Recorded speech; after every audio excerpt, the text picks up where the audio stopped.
Okay, good evening फिर से एक बार सबको। अच्छा आज का जो टॉपिक है दैट इज़ फिनेंशियल मैनेजमेंट का क्लास है। जैसे कि सबको पता है फिनेंशियल मैनेजमेंट, सबको पता है कि फिनेंशियल मैनेजमेंट किसी भी कंपनी का बिजनेस को मैनेज करने के लिए सबसे vital, one of the most, सबसे वाइटल नहीं बोलना चाहिए, हर चीज़ इंपॉर्टेंट है। मार्केटिंग इंपॉर्टेंट है, फिनेंस इंपॉर्टेंट है, प्रोडक्शन इंपॉर्टेंट है, ठीक है, ह्यूमन रिसोर्स इंपॉर्टेंट है। क्या इंपॉर्टेंट नहीं है? एमबीए के लिए जितना सारा स्पेशलाइजेशंस बनाया जाता है, ह्यूमन रिसोर्स, आज के डेट में इंफॉर्मेशन टेक्नोलॉजी भी इंपॉर्टेंट है। लेकिन हमारा चर्चा का विषय फिनेंशियल मैनेजमेंट है जिसमें हम लोग चार्टर्ड अकाउंटेंट के हिसाब से, कॉस्ट अकाउंटेंट के हिसाब से, कंपनी सेक्रेटरीज के हिसाब से हम लोग अलग अलग लेवल के लिए फिनेंशियल मैनेजमेंट को पढ़ते हैं। लेकिन अल्टीमेटली फिनांस तो फिनांस ही है। आज का जो मेन कॉन्सेप्ट है फिनेंशियल मैनेजमेंट में वो है सोर्स ऑफ फिनांस। बेसिकली हम लोग कॉस्ट ऑफ कैपिटल का जो चैप्टर ऑलरेडी करके आए हैं, उस चैप्टर में कुछ क्वेश्चंस वगैरह करना बाकी है, मतलब कुछ फाइनल टच ऑफ क्वेश्चंस होना बाकी है, वो मैं कराऊंगा मैं। लेकिन काफ़ी दिनों से एक ही चीज़ में हम लोग कॉन्सेप्ट पूरा ले चुके थे, तो आज मैं एक फ्रेश टॉपिक स्टार्ट कर रहा हूँ। फिर मैं वो cost of capital and capital structure related जो कंप्लीट क्वेश्चंस हैं, जैसे कि लास्ट दिन हम लोग डिविडेंड डिस्काउंट मॉडल पे बात कर रहे थे, उस पर भी काफ़ी क्वेश्चंस करना बाकी है, मुझे पता है। तो काफ़ी सारा क्वेश्चंस मैं प्रोवाइड करूँगा, आप लोग ट्राई करेंगे, फिर मैं उसका क्लास फिर से रखूँगा। लेकिन फिलहाल मैं आज एक काम करता हूँ, कॉस्ट ऑफ कैपिटल करने के टाइम पे हम लोगों ने एक चीज़ सीखा था कि किसी भी कंपनी को बिजनेस करने के लिए पैसा का ज़रूरत है। सिंपल बात है। स्टॉक मार्केट में जो लोग इन्वेस्ट करते हैं उन्हें भी पता है, जो स्टॉक मार्केट में इन्वेस्ट ना करते हैं, मतलब उतना कुछ स्टॉक मार्केट के बारे में आइडिया नहीं है, बट फिर भी इतना आइडिया तो है कि अगर बिजनेस करना है तो भाई बिजनेस को पैसा का ज़रूरत है। क्या मौसमी, इतना आइडिया तो है ना कि अगर मैं स्टॉक मार्केट में इन्वेस्ट नहीं करता कोई बात नहीं, लेकिन अगर कोई बिजनेस करता है तो उसको पैसा का ज़रूरत है कि नहीं है? प्रीति बोलो, बिजनेस करता है तो कि पैसा का ज़रूरत होगा कि नहीं होगा? हाँ सर। है ना? तो जिसको बेसिकली हम लोग बोलते हैं कैपिटल, बिजनेस के लिए जो भी कैपिटल का जुगाड़ करना है उसको कैपिटल बोलते हैं। लेकिन ये जो फिनांस का एक सिंगल, अगर लेमैन के लैंग्वेज में बोला जाए ना कि फिनांस का मतलब क्या है, तो फिनांस का मतलब होता है जुगाड़। और जो जुगाड़ करते हैं उसको बोलते हैं जुगाड़ू। तो जुगाड़ू मतलब फाइनेंशियल मैनेजर, जो कंपनी में फिनांस में काम करते हैं, ठीक है। तो उसका काम होता है जुगाड़ करना। तो as per your business capacity आप अपने बिजनेस के लिए पैसा जुगाड़ करोगे, सिंपल बात। अब जुगाड़ तो आपको लगाना है, तो आज का जुगाड़ जो है वो फाइनेंशियल मैनेजमेंट में सोर्स ऑफ फाइनेंस का है। जैसे कि आप इक्विटी से पैसा उठा सकते हो, आप डेब्ट से, मतलब डिवेंचर वगैरह से, लोन से पैसा उठा सकते हो, वगैरह वगैरह। जो कॉस्ट ऑफ कैपिटल में इक्विटी, डिवेंचर, फिर हम लोगों ने क्या बोलते हैं उसको, प्रेफरेंस शेयर्स, अलग अलग काफ़ी सारा कॉन्सेप्ट में हम लोग कैलकुलेशन सीख के आए। आज का क्लास मैथ्स से नहीं है, आज का जो क्लास है ये एक्चुअली थ्योरेटिकल है, लेकिन कॉन्सेप्चुअल है। थियोरेटिकल है बट कॉन्सेप्चुअल है, मतलब बहुत सारा मैटर में ना डिस्कशंस होगा। जो थियोरेटिकल लिखते हुए बताऊंगा एक एक करके, कॉन्सेप्चुअल बहुत सारा कॉन्सेप्चुअल मैटर पे बात होगा। तो चलिए मैं एक काम करता हूँ, एक एक करके लिखना चालू करते हैं, मतलब नोट्स लेना चालू करते हैं, और नोट्स लेते हुए हम लोग समझते हैं कि सोर्स ऑफ फाइनेंस में long term source of finance, equity versus डेब्ट, बहुत इंटरेस्टिंग इंटरेस्टिंग डिस्कशन है, ट्रेडिंग ऑन इक्विटी, ठीक है। ये सब एग्जाम में क्वेश्चंस भी है, ठीक है। बीकॉम के एग्जाम में हो या फिर सीए के एग्जाम में हो, सीएमए के एग्जाम में हो, उस पर सवाल भी करता है। और इसके साथ साथ हम लोगों को ना कॉन्सेप्ट भी बिल्डअप हो जाएगा कि मार्केट में इसका कैसे यूज़ करना है, मतलब एक्चुअली कंपनी क्या करता है मार्केट में। डेब्ट वर्सेस इक्विटी का कॉन्सेप्ट से समझ में आ जाएगा, ट्रेडिंग ऑन इक्विटी के कॉन्सेप्ट से समझ में आ जाएगा, वेंचर कैपिटल क्या है वो एक बहुत इंटरेस्टिंग कॉन्सेप्ट है। फिर capital expenditure versus financial capital structure versus financial structure, interesting interesting कुछ सवाल करेंगे। फॉरेन बॉन्ड्स क्या होता है उस पर बात करेंगे, फॉरेन बॉन्ड्स ये भी एक कॉन्सेप्ट है। ब्रिज फाइनेंस ये भी एक कॉन्सेप्ट है, ब्रिज फाइनेंस। तो काफ़ी इंटरेस्टिंग इंटरेस्टिंग थ्योरी है जो बहुत काम होता है प्रैक्टिकल लाइफ में। वही सब थ्योरेटिकल चीज़ें लेके आज का क्लास, ठीक है। ओके चलिए मैं एक एक करके बताता हूँ और एक एक करके लिखता हूँ। आई होप आप लोगों को कनेक्ट हो रहा है कि क्या करना है एक्चुअली, ठीक है। समझ में आया ना हम लोगों का क्लास आज का क्या है? ऐसे तो समझ में तो नहीं आया, बस पूछ रहा हूँ, कुछ तो हुआ ही नहीं अभी तक। शंकर जी समझ में आ रहा है? रोशनी बोलो। है दादा। हाँ आ रहा समझ। ओके तो चलिए कॉपी ओपन कर लीजिए और अपना नोट्स लेना चालू कर दीजिए। ये सब नोट्स सीरियसली एसेट के तरह हो जाएगा, डोंट वरी। कभी भी बहुत कुछ काम आ जाएगा। सोर्स ऑफ फाइनेंस, तो सोर्स ऑफ फाइनेंस में तो बात करेंगे फाइनेंशियल मैनेजमेंट, ऐसे तो सब्जेक्ट है फाइनेंशियल मैनेजमेंट। फाइनेंशियल मैनेजमेंट में हम लोग जिस पर्टिकुलर टॉपिक में आज डिस्कशन कर रहे हैं थ्योरेटिकल टॉपिक है, यस थ्योरी आप लिख के रख सकते हैं थ्योरी, बट टॉपिक है सोर्स ऑफ फाइनेंस। बहुत सारा थ्योरी है, मैं एक एक करके राज ओपन करूँगा। थ्योरी है मतलब ऐसा नहीं कि मगअप करना है, थ्योरी है मतलब समझना है। मैथ समझना जैसा समझना होता है ना, थ्योरी भी समझना समझना होता है। ऐसा नहीं कि थ्योरी है तो फिर मगअप कर लेंगे, जैसे स्टूडेंट्स में ऐसे कैरेक्टर दिखा जाता है, थ्योरी है मगअप कर लेंगे, अरे ऐसा थोड़ी ना है। थ्योरी को समझना पड़ता है, फिर उसी को प्रैक्टिकल में यूज़ करना होता है। ओके, तो इसको ना कैसे पढ़ना है, सोर्स ऑफ फाइनेंस का एक एक कॉन्सेप्ट में बात करेंगे। इसको ना क्वेश्चन आंसर फॉर्मेट में पढ़ेंगे, ठीक है, क्वेश्चन आंसर फॉर्मेट में। मतलब ऐसा नहीं कि ऐसे लिखते जाएंगे, एक एक क्वेश्चन होगा उसका जवाब होगा, फिर ऐसे करते करते थ्योरेटिकल क्वेश्चंस भी बताएंगे, कॉन्सेप्ट में भी बात करेंगे। तो हेडिंग कर दीजिए लॉन्ग टर्म फाइनेंस। कंपनी जो लॉन्ग टर्म फाइनेंस में जो जो एरिया में काम करता है दोनों उसी में बात करेंगे। शॉर्ट टर्म फाइनेंस भी है उसमें भी बात करेंगे, डोंट वरी, लेकिन हमारा मेन एरिया है लॉन्ग टर्म में। वर्किंग कैपिटल बोल के एक चैप्टर आएगा, वर्किंग कैपिटल बोल के, उसमें शॉर्ट टर्म फाइनेंस में बहुत सारा चीज़ों के बारे में बात करेंगे। Because short term finance working capital में आता है और लॉन्ग टर्म फाइनेंस बिजनेस के प्रोजेक्ट डेवलपमेंट में आता है। आगे आगे बात करता हूँ। क्वेश्चन पहले लिखिए, क्वेश्चन क्योंकि क्वेश्चन आंसर पैटर्न में करेंगे। तो क्वेश्चन ऐसे होगा आपका, डिबेट डिबेट करना है, डिबेट बिटवीन, हाँ डिबेट में बहुत कुछ हो सकता है, लड़ाई झगड़ा बहुत कुछ हो सकता है। डिबेट बिटवीन डेप्ट वर्सेस इक्विटी, डेप्ट वर्सेस इक्विटी फाइनेंसिंग, डेप्ट वर्सेस इक्विटी फाइनेंसिंग। आप लोगों को समझ में आ रहा है ना? डेप्ट वर्सेस इक्विटी फाइनेंसिंग मतलब कि हम लोग डिबेट कर रहे हैं कि डेप्ट और इक्विटी में फ़र्क क्या है। बेसिकली सिंपली बोला जाए तो फिर डेप्ट और इक्विटी में फ़र्क क्या है, लेकिन इसको प्रैक्टिकल यूज़ के साथ समझना है, बिकॉज हम लोग फाइनेंशियल मैनेजर बन रहे हैं, दैट्स वाई। तो डिबेट बिटवीन डेप्ट वर्सेस इक्विटी, क्या क्या पॉइंट में चर्चा करेंगे। एक काम कीजिए, बुलेट देते हुए चलिए, बुलेट देते हुए चलिए, एक एक बुलेट पे एक एक क्वेश्चन, एक एक पॉइंट। तो फर्स्ट पॉइंट में लिखिए डेप्ट इज चीपर देन इक्विटी। डेप्ट इज चीपर देन इक्विटी, डेप्ट मतलब लोन, डेप्ट मतलब लोन। जिनको डेप्ट का नॉर्मल मतलब लोग भूल जाते हैं उनके लिए बता रहा हूँ सर, डेप्ट होता है loan, equity is not loan, equity is not loan. जैसे कि आप अगर शेयर मार्केट में इन्वेस्ट करते हो, से फॉर एग्जांपल अगर आप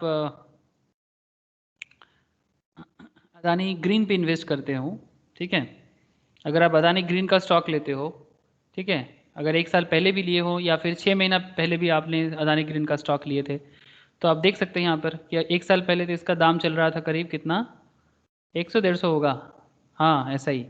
अगर 6 मंथ्स बैक भी कोई लिया था 500-600 के आसपास, तब भी डबल हुआ है, क्योंकि रिन्यूएबल एनर्जी का मार्केट धीरे धीरे वैल्यूएशन गैदर कर रहा है, दैट्स वाई। लेकिन मेरा क्वेश्चन ये है कि स्टॉक जो भी हो वो तो अलग बात, this is not stock market class.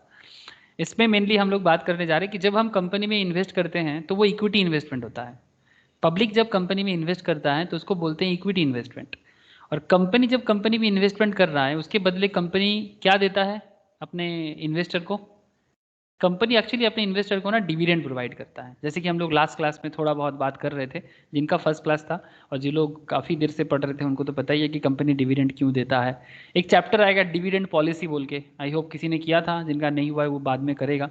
Dividend policy या फिर dividend financing system, company dividend देता है बेसिकली जब हम कंपनी में इन्वेस्टमेंट करते हैं। साथ में ये जो मार्केट में गेन होता है ना, वैल्यू गेन होता है वो अलग।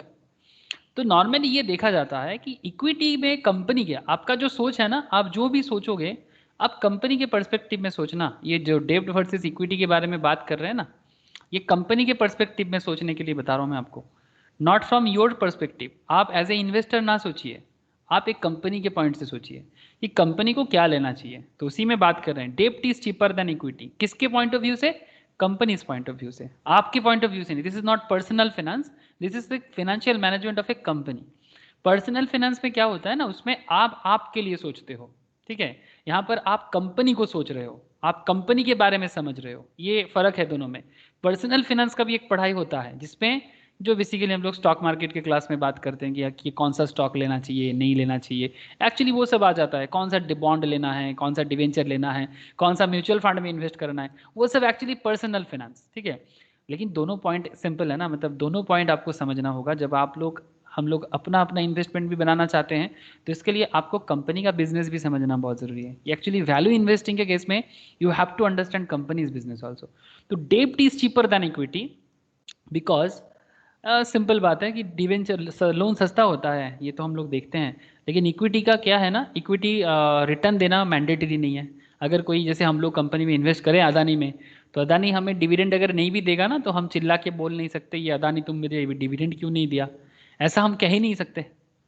क्या हम लोग ऐसे कह सकते हैं कि हम लोग को कंपनी में इन्वेस्ट किया और कंपनी अगर हमें डिविडेंड नहीं दे रहा है, क्या हम लोग सच में अदानी को कुछ बोल सकते हैं, गौतम अदानी को, या फिर जो भी इनका प्रोमोटर में है? क्या हम लोग ऐसे बोल सकते हैं कि भाई मेरा डिविडेंड पेंडिंग रख दिया, ऐसा बोल सकते हैं क्या? हेलो हेलो, नहीं बोल सकते। नहीं बोल सकते। बिकॉज इक्विटी का मतलब ही होता है कि आप कंपनी का ट्रू ओनर हो।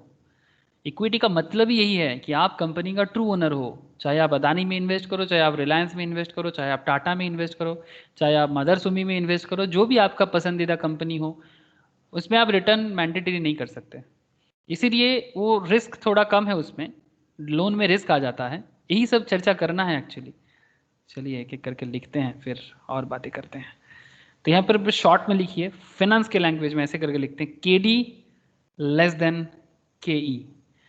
डेब्ट इज चीपर देन इक्विटी, तो डेब्ट को के डी बोलते हैं, डेब्ट को के डी बोलता है, और इक्विटी को के ई बोलते हैं। ये फाइनेंस में ऐसे लैंग्वेज यूज किया जाता है। Firstly on account of interest tax shield, interest tax shield, इसके बारे में मैं पहले भी चर्चा किया, मैं फिर से एक बार बता दूंगा। And secondly on account of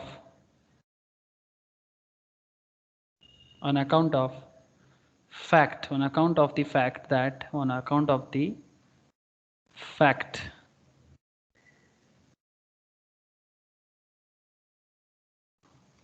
that on account of the fact the debt holder,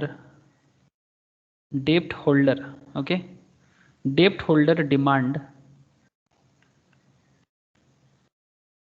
lower rate of return, lower rate of return।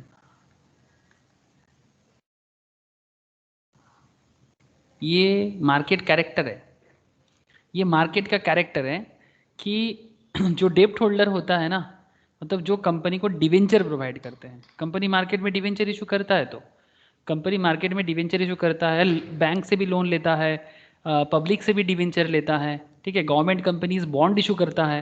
जैसे रिसेंट ट्रेंड में एक एग्जांपल में कुछ ही दिन पहले मार्केट में ऐसे डिवेंचर इशू का खबर नॉर्मली म्यूचुअल फंड के थ्रू से भी हो जाता है, म्यूचुअल फंड कंपनीज के थ्रू से हो जाता है, लेकिन कंपनी बताता है अगर हम लोग खबर रखते हैं तो। SBI card just most probably few weeks back, most probably SBI card का ही एक न्यूज़ था कि कंपनी डिवेंचर इशू कर रहा है। मैं आपको दिखाता हूँ SBI कार्ड का स्टॉक इन द न्यूज़। एक सेकेंड, कुछ हफ्ता बीत गया इसका। SBI कार्ड का डिवेंचर, SBI कार्ड डिवेंचर उठा रहा है।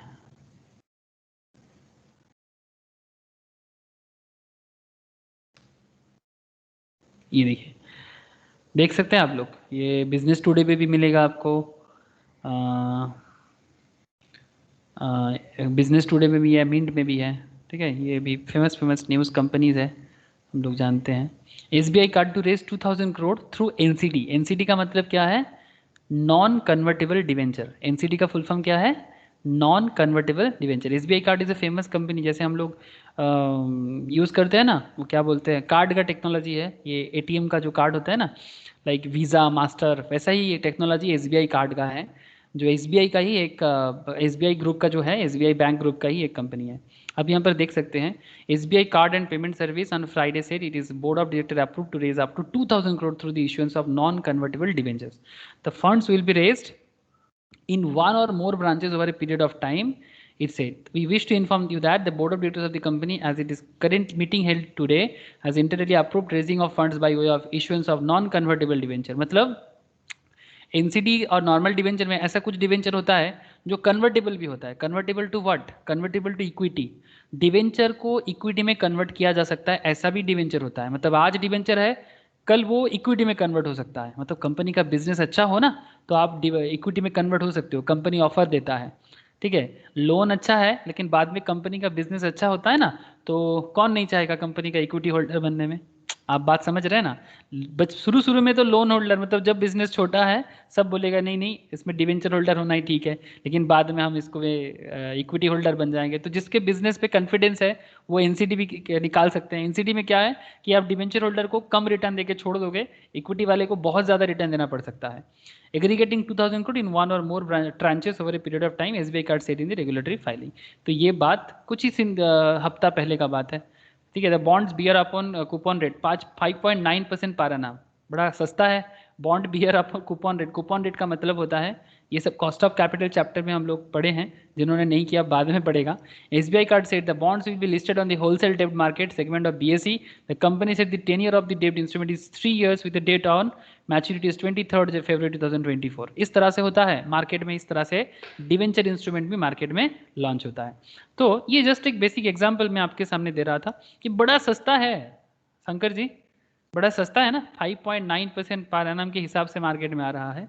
हाँ, समय के साथ साथ इसका वैल्यूएशन बढ़ सकता है, obviously business to business depend करता है।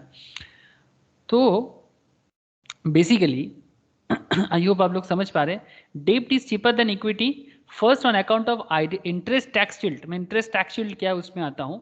And secondly on account of the, account मतलब कारण, ओके, जिनको अकाउंट का मतलब थोड़ा कंफ्यूज ना हो जाओ, ठीक है। फैक्ट दैट डेब्ट holder demand lower rate of डेब्ट holder demand lower rate of return, lower rate of return, सस्ता रेट ऑफ रिटर्न से डेब्ट होल्डर इंटरेस्ट दे मतलब लोन प्रोवाइड कर देता है। ठीक है, तो ये दोनों चीज़, तो एक फर्स्ट सस्ता इसलिए हुआ, दूसरा इंटरेस्ट टैक्स शील्ड के कारण भी होता है। मैं अभी इंटरेस्ट टैक्स शील्ड का कॉन्सेप्ट एक बार आपको बता दूं। इंटरेस्ट टैक्स शील्ड क्या होता है, आप लोग समझ रहे हैं ना? इंटरेस्ट टैक्स शील्ड, एक इंटरेस्ट टैक्स शील्ड कोई बता सकता है मुझे थोड़ा सा? क्योंकि कॉस्ट ऑफ कैपिटल में मैंने बताया था, रोशनी अगर थोड़ा बताए या फिर शंकर जी अगर बता पाए तो, मौसमी भी बता सकते हो, बोलो सर। इंटरेस्ट टैक्स शील्ड क्या है? Preeti, what is interest tax shield? कोई भी थोड़ा सा आइडिया है तो बता सकते हैं। याद आ रहा है कि कैसे debenture interest tax shield generate करता है?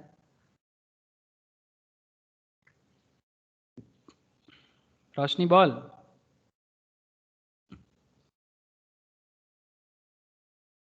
शंकर जी याद नहीं आ रहा है क्या?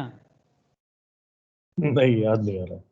देखिए, प्रॉफिट एंड लॉस अकाउंट जब हम लोग बनाते हैं ना कंपनी में तो प्रॉफिट एंड लॉस अकाउंट में कंपनी इधर में क्या करते हैं, this is called debit side, this is called credit side. इधर क्या करते हैं, टू इनकम देते हैं। टू ना दादा, by. Sorry sorry sorry sorry, thank you, इतना जल्दी गलती पकड़ने के लिए थैंक यू, सॉरी, मैं भी चेंज करने ही जा रहा था, गलती से लिख दिया था। बाई इनकम इधर करते हैं। वो 2 बाई का चक्कर शंकर जी बाद में आपको बताऊंगा, 2 बाई का क्या चक्कर है। जब आपको मैं जर्नल का क्लास शेयर करूंगा ना, एक्चुअली आपका उस डेट में मॉर्निंग में क्लास होता है, आप तो मॉर्निंग में क्लास कर नहीं सकते, मैं आपको शेयर करना पड़ेगा आपको। टू एक्सपेंसेस और बाई इनकम, इधर इनकम होता है इधर एक्सपेंस होता है। तो सपोज मानिए एक कंपनी का इनकम है 1 लाख का, ठीक है, किसी पर्टिकुलर मंथ पे या एनुअल भी हो सकता है, एक्सपेंस सपोज मान के चलिए एक नॉर्मल एक्सपेंस हो गया, जनरल एक्सपेंस, जनरल एक्सपेंसेस 10,000 का, ठीक है। टू इंटरेस्ट एक्सपेंस भी ना हम लोग लेस कर सकते हैं। इंटरेस्ट एक्सपेंस मतलब कंपनी जो मार्केट से लोन लेता है, लोन का इंटरेस्ट, जो डिवेंचर लेता है उसका इंटरेस्ट। सपोज मानिए कंपनी मार्केट से जो भी लोन लिया था उसका इंटरेस्ट अमाउंट इज 20,000। अब कंपनी को तो फंडिंग मिला था, लेकिन बदले में जो भी जितना का अमाउंट भी हो, कंपनी जितना इंटरेस्ट किसी पर्टिकुलर ईयर में भरता है, वो इंटरेस्ट एक्सपेंस कंपनी अपने पीएल में एक्सपेंस के हिसाब से दिखा सकता है। ये सिस्टम है, क्योंकि वो बिजनेस का एक्सपेंस है और वो दिखाने का प्रोविजंस है अकाउंटेंसी में।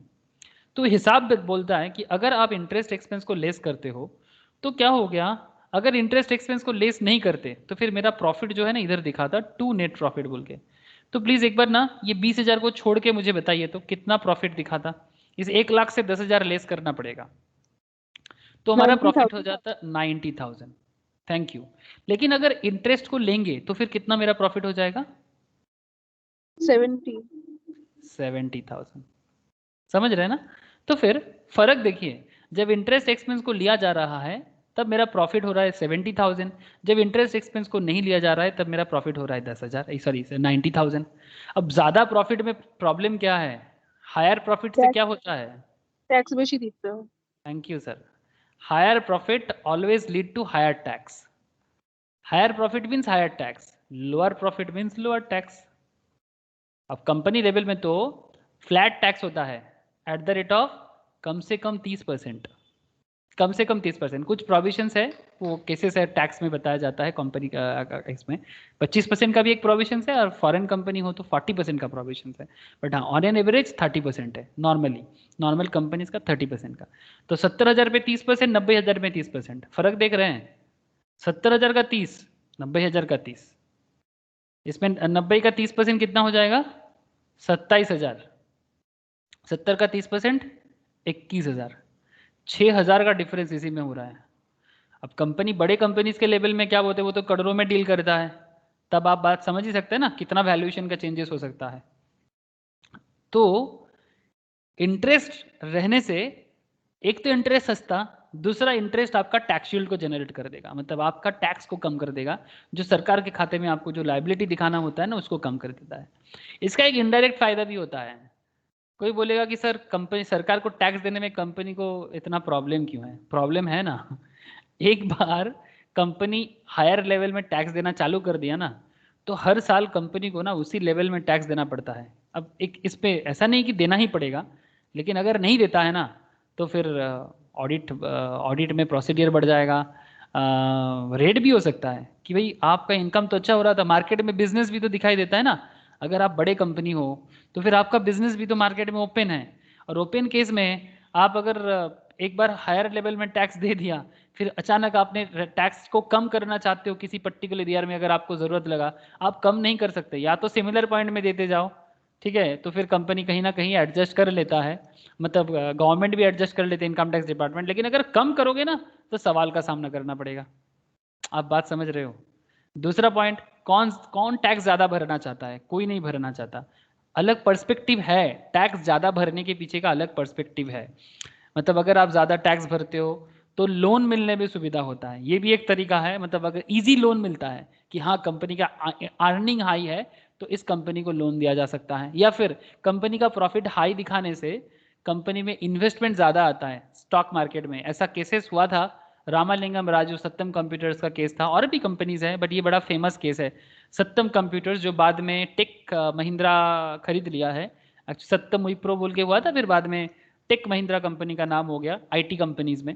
इसके ऐसा केसेस हुआ था, वो क्या किया था, प्रॉफिट को कुक कर दिया था, मतलब जितना प्रॉफिट नहीं हुआ तो उससे ज़्यादा प्रॉफिट शो किया था। लेकिन कोई भी नॉर्मल केस में आपको ज़्यादा प्रॉफिट कभी नहीं दिखेगा, हमेशा प्रॉफिट को कम करने का ही इरादा से अकाउंट्स को बनाने का कोशिश किया जाता है, बिकॉज ज़्यादा प्रॉफिट मतलब ऑब्वियसली ज़्यादा टैक्स, और ज़्यादा टैक्स मतलब ज़्यादा ऑब्लिगेशंस। तो हायर ऑब्लिगेशन कौन पे करना चाहे? अगर आपका ऑब्लिगेशन हायर हो जाए, इट्स नॉर्मली नॉर्मल टेंडेंसी ऐसा नहीं होता है। तो ये सस्ता हो गया ना दोनों की तरफ से। एक तो इंटरेस्ट एक्सपेंस है वो लोअर होता है, मतलब कंपनी को जो इंटरेस्ट पे करना पड़ता है 7%, आप देख पा रहे हो ना, 7%, 8%, हार्डली 9%। इंटरेस्ट एक्सपेंसेस ऐसे ही लेवल में होता है, 5, 6, 7, 8, आजकल थोड़ा कम ही चल रहा है बिजनेस मार्केट में। इंटरेस्ट एक्सपेंस लोअर होता है और साथ में टैक्स में भी आपको शील्ड जनरेट कर देता है। क्या करके जनरेट कर दिया? शील्ड जनरेट कर दिया, टैक्स शील्ड। पॉइंट समझ में आया? बताइएगा कैसे टैक्स शील्ड जनरेट किया, ये बात समझ में आया? सभी को पूछ रहा हूं मैं एक बार। हेलो,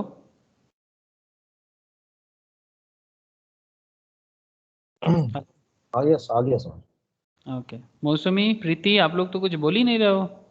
अरे बोलने से मुझे ना थोड़ा मोटिवेशन मिल जाता है कि हाँ समझ में आ रहा है, तो फिर मैं आगे बोल सकता हूँ। हाँ ना, कुछ तो बोला करो। हाँ, हैं सर, ना सर, कुछ तो बोलो सर। হ্যাঁ স্যার বুঝেছি। Thank you sir. প্রীতম, বোঝা যাচ্ছে? है सर। अरे बाबा, मतलब एक हाँ का भी इतना वैल्यू है, पता ही नहीं है सर। कितना कीमत होगा आप लोगों का हाँ का? करोड़ों में बिकता होगा। मजाक कर रहा हूँ, सॉरी। ओके, ठीक है। तो फिर ये पॉइंट समझ में आ गया। तो दो कॉन्सेप्ट था यहाँ पर। अगर कंपनी डेब्ट लेता है, सस्ता है, केडी लेस देन केई होता है। Firstly on account of interest tax shield, I hope this is clear, and secondly on account of the fact that डेब्ट holder demand lower rate of return. डेब्ट holder demand lower rate of return. ये दोनों concept ही मुझे लगता है clear है। आगे बात करते हैं ना सर, आगे बात को बढ़ाते हैं। यस, सेकेंड बुलेट दीजिए और सेकेंड बुलेट में लिखिए equity issue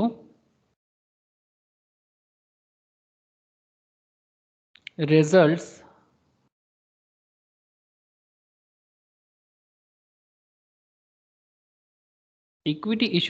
in dilution of ownership and control। मतलब कुछ समझ में आया? Equity issue result in dilution of ownership and control. Shankar ji, इसके बारे में क्या ख्याल है आपको? Equity issues results in dilution, नहीं समझ में नहीं आया। रोशनी, कुछ बोल सकता है? Equity issue result in dilution of ownership and control. Dilution माना? डाइल्यूशन मतलब फैल जाता है, स्प्रेड कर गया, स्प्रेड हो गया ज़्यादा, ओनरशिप कंट्रोल चला जा सकता है। चलिए आपको एक चीज़ दिखाते हैं। হ্যাঁ তাই তো হয়। क्या होता है? बोल। ইকুইটি তো ট্রু ওনারশিপ হয়, हाँ, তো বেশি পরিমাণে ইকুইটি পারচেজ করলে তো ইস্যু করলে তো ওনারশিপ কন্ট্রোল চলে যায়। यस, कुछ तो थोड़ा बहुत तो सही बताया।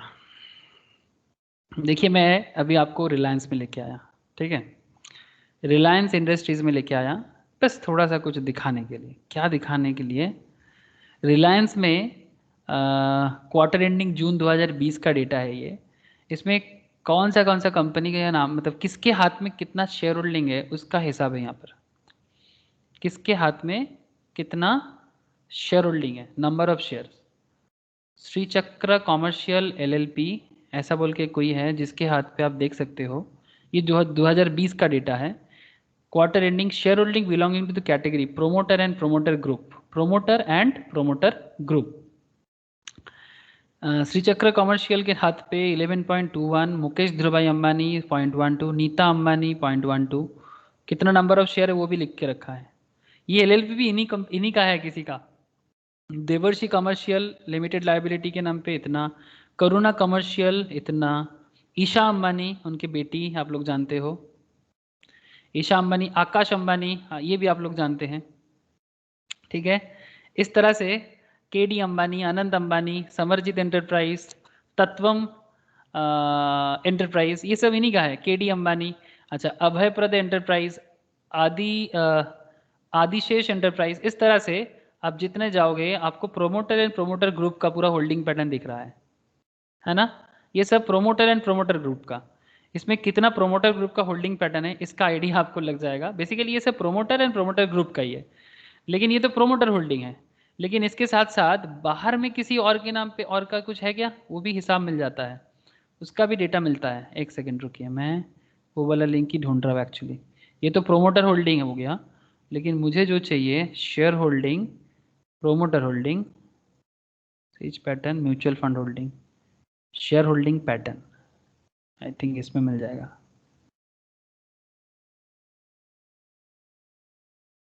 Promoter, mutual fund, number of mutual fund schemes,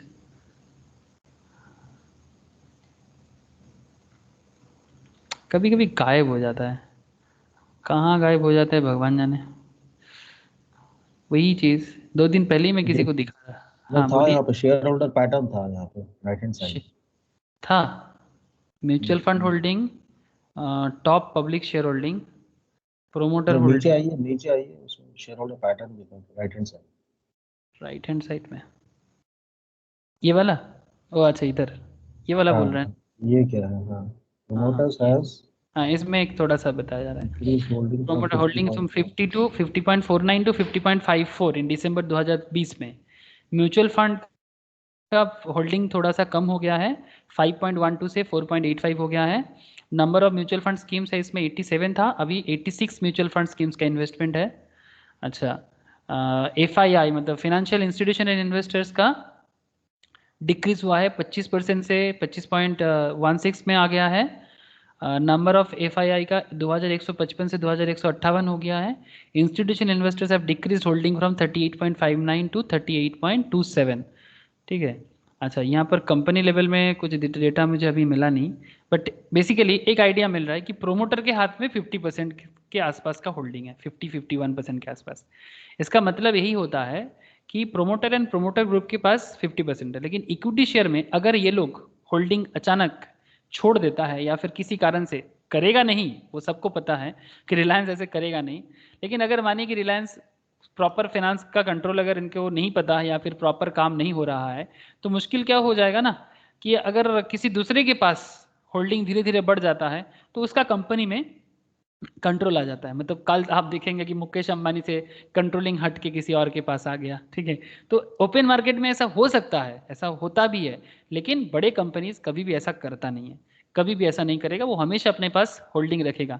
इसको बाईबैक ऑफ शेयर्स के थ्रू से भी अगर ज़्यादा हो जाता है ना, वो बाईबैक कर देता है अपना कंट्रोल को बना के रखने के लिए। ज़्यादा शेयर वो कभी भी किसी और के हाथ में नहीं देगा, कंपनी के वैल्यूएशन के हिसाब से वो हमेशा कुछ ना कुछ करता रहता है। ठीक है, तो यही मेन कॉन्सेप्ट के बारे में बात कर रहा था कि जिसके भी पास कंपनी का होल्डिंग हो सब सही है, बट कंपनी का बेसिकली इक्विटी के केस में क्या होता है कि आपके हाथ से कंपनी धीरे धीरे चला जाता है, आपके हाथ से कंपनी का कंट्रोलिंग धीरे धीरे छीन जाता है। लेकिन कम से कम 50% के आसपास होल्डिंग रहने से 50-51% के आसपास आपका पूरा कंट्रोलिंग डायरेक्टर का पद का जो एरिया है वो सब आप ही के हाथ में रहेगा।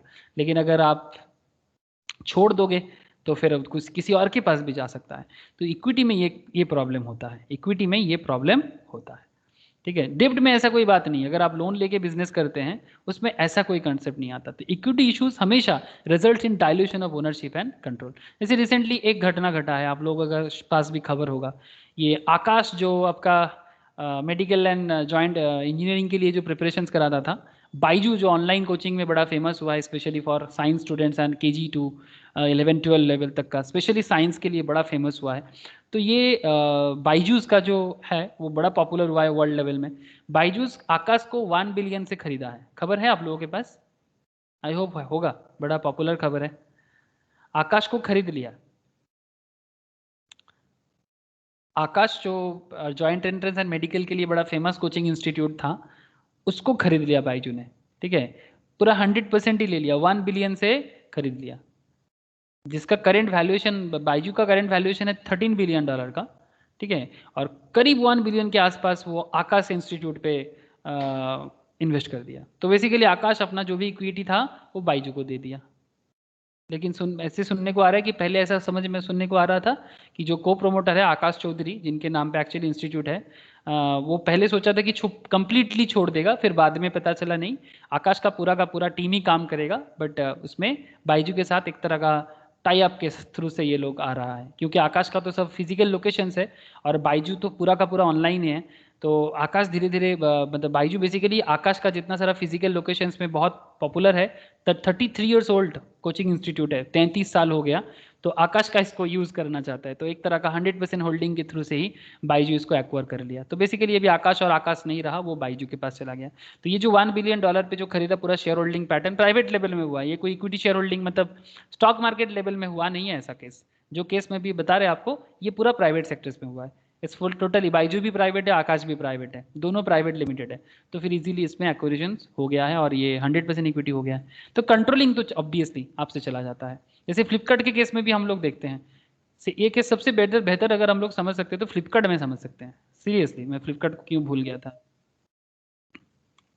ऐसा केसेस सबसे अच्छा समझ में आता है फ्लिपकार्ट में। वाह, ऋषभ का भी याद आ गया। अच्छा, फ्लिपकार्ट का क्या है, अगर आप फ्लिपकार्ट का शेयर होल्डिंग पैटर्न एक बार देखें, फ्लिपकार्ट तो प्राइवेट है, ऑब्वियसली इंडिया में एज ए प्राइवेट कंपनी काम करता है। फ्लिपकार्ट का शेयर होल्डिंग में यहीं पर मुझे दिख गया था, ठीक है, दिख रहा है सबको, एक बार मुझे देखिए, बोलिए तो। वॉलमार्ट का देखिए, इसमें एफडीआई है ऑब्वियसली। वॉलमार्ट का 81.3%, माइक्रोसॉफ्ट का 1, अच्छा टाइगर ग्लोबल का 4.70, माइक्रोसॉफ्ट का 1.3, एससेल का 1.11। फाउंडर सचिन एंड बिनी दोनों ही शेयर होल्डिंग छोड़ दिया अभी, या फिर किसी एक का शायद थोड़ा बहुत है, लेकिन ये लोग निकल गया। अब कोई बोलेगा क्यों निकल गया, बहुत ज़्यादा पैसा मिल गया था। मतलब ये लोग शायद कभी सोच भी नहीं पाया था कि इतना भी वैल्यूएशन हो सकता है, और कभी वॉलमार्ट आके इनका बिजनेस को ले लेगा अमेजन के साथ टक्कर देने के लिए। एज सच देखा जाए तो फ्लिपकार्ट अभी इंडियन बिजनेस नहीं चलाता है सर। ऑब्वियसली इंडियन माइंड है, ऑब्वियसली क्योंकि इंडियन माइंड के साथ ही बिजनेस करना होगा, लेकिन पूरा का पूरा पैसा वॉलमार्ट का है, आप देख सकते हैं। तो ओनरशिप कंट्रोलिंग तो चला गया ना। इवन आपको बता दूं, सचिन एंड बिनी तो बोर्ड में भी नहीं है। जो दोनों फ्लिपकार्ट को बनाया था वो दोनों तो बोर्ड में भी नहीं है, मतलब जो बोर्ड ऑफ डायरेक्टर्स का जो एरिया है उन दोनों से इन दोनों हट गया। और ये सिर्फ फ्लिपकार्ट के साथ ही नहीं हुआ, ऐसे वर्ल्ड में बहुत बड़े बड़े बिजनेस के साथ ऐसा होता है कि जो इन्वेस्ट करता है वो तो दिमाग लगाएगा ही, ठीक है। जब बड़े लेवल में इन्वेस्टमेंट हो जाए ना, अगर 50% कंट्रोलिंग किसी और के हाथ में चला जाए तो वो कंट्रोलिंग ले लेता है। जैसे ऑब्वियसली यहाँ पर दिखाई दे रहा है कि यहाँ पर सारा का सारा कंट्रोलिंग तो वॉलमार्ट के हाथ में ही चला गया।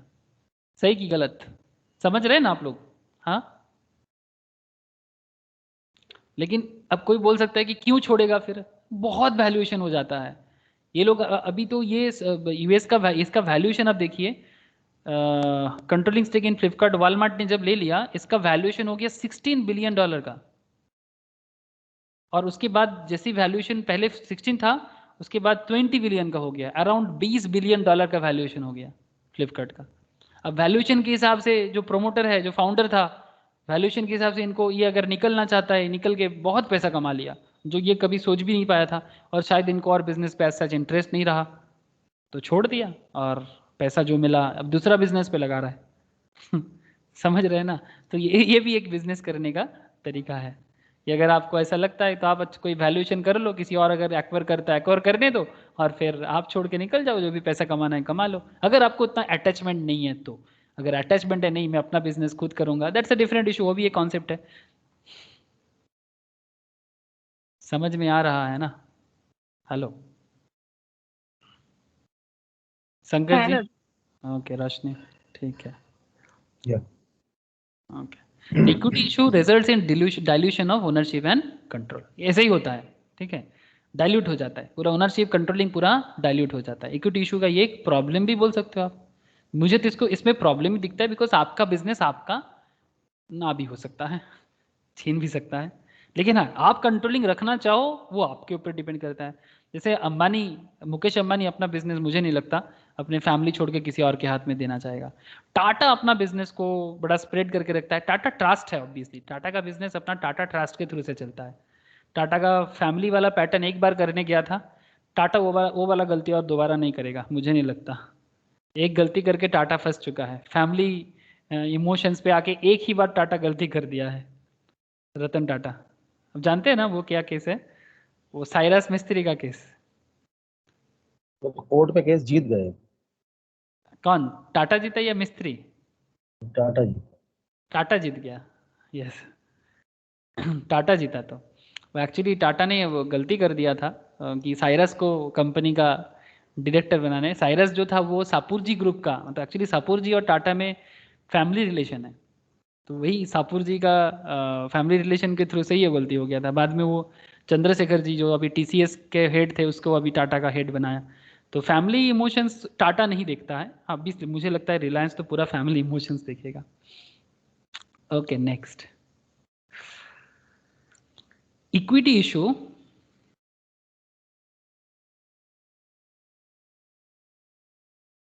increases, equity issue increases the risk of the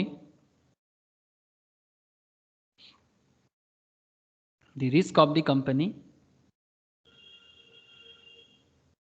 The risk of the company is becoming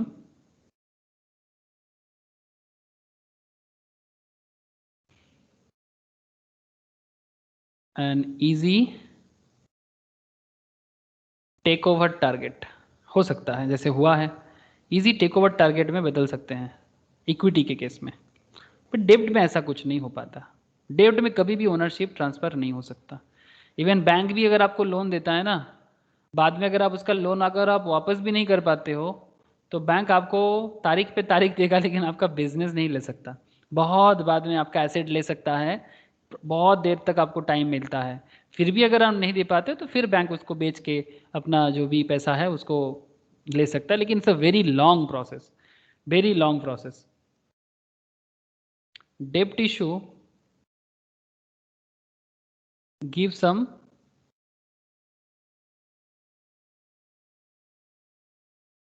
positive signal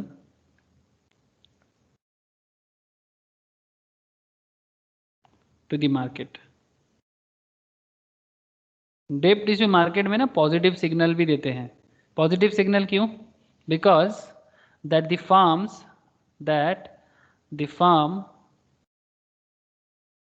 future prospect are strong। मतलब समझ रहे हैं कि आपको अगर लोन मिलता है ना, कंपनी को अगर लोन मिलता है, तो अगर कंपनी को अच्छा खासा लोन मिलता है या फिर लोग डिवेंचर के लिए रेडी होते हैं, जैसे हम लोगों ने अभी देखा एसबीआई कार्ड के केस में देखा 2000 करोड़ का डिवेंचर उठा रहा है एसबीआई कार्ड, तो it's give positive vibes. Positive vibes क्यों? बिकॉज इस पे क्या होता है ना, कंपनी का बिजनेस पे बड़ा भरोसा होता है कि हाँ भाई लोन दे रहा है, मतलब कंपनी का एसेट्स है, कंपनी का बिजनेस है, तभी कोई उसको लोन दे पाता है। एक पॉजिटिव वाइब क्रिएट करता है। हाँ डुप्लीकेसी होता है, लेकिन हम लोग डुप्लीकेसी पे बात अभी नहीं कर रहे हैं।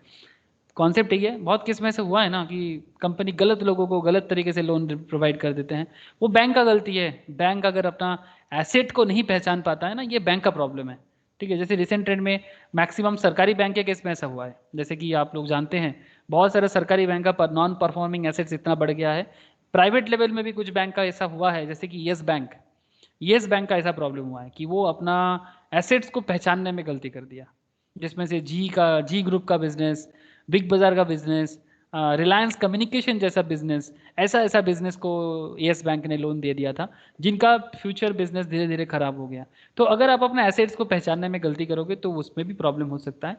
बट फिर भी अगर कंपनी के पर्सपेक्टिव से सोचा जाए, not from the banks point of view, डेब्ट issue give some positive signal to the market that the firms future prospect are strong. कि अगर आपको लोन मिल रहा है मतलब it shows confident, yes you are very confident about your business, तो ये आपको बहुत अच्छा एक मार्केट गेन भी देता है।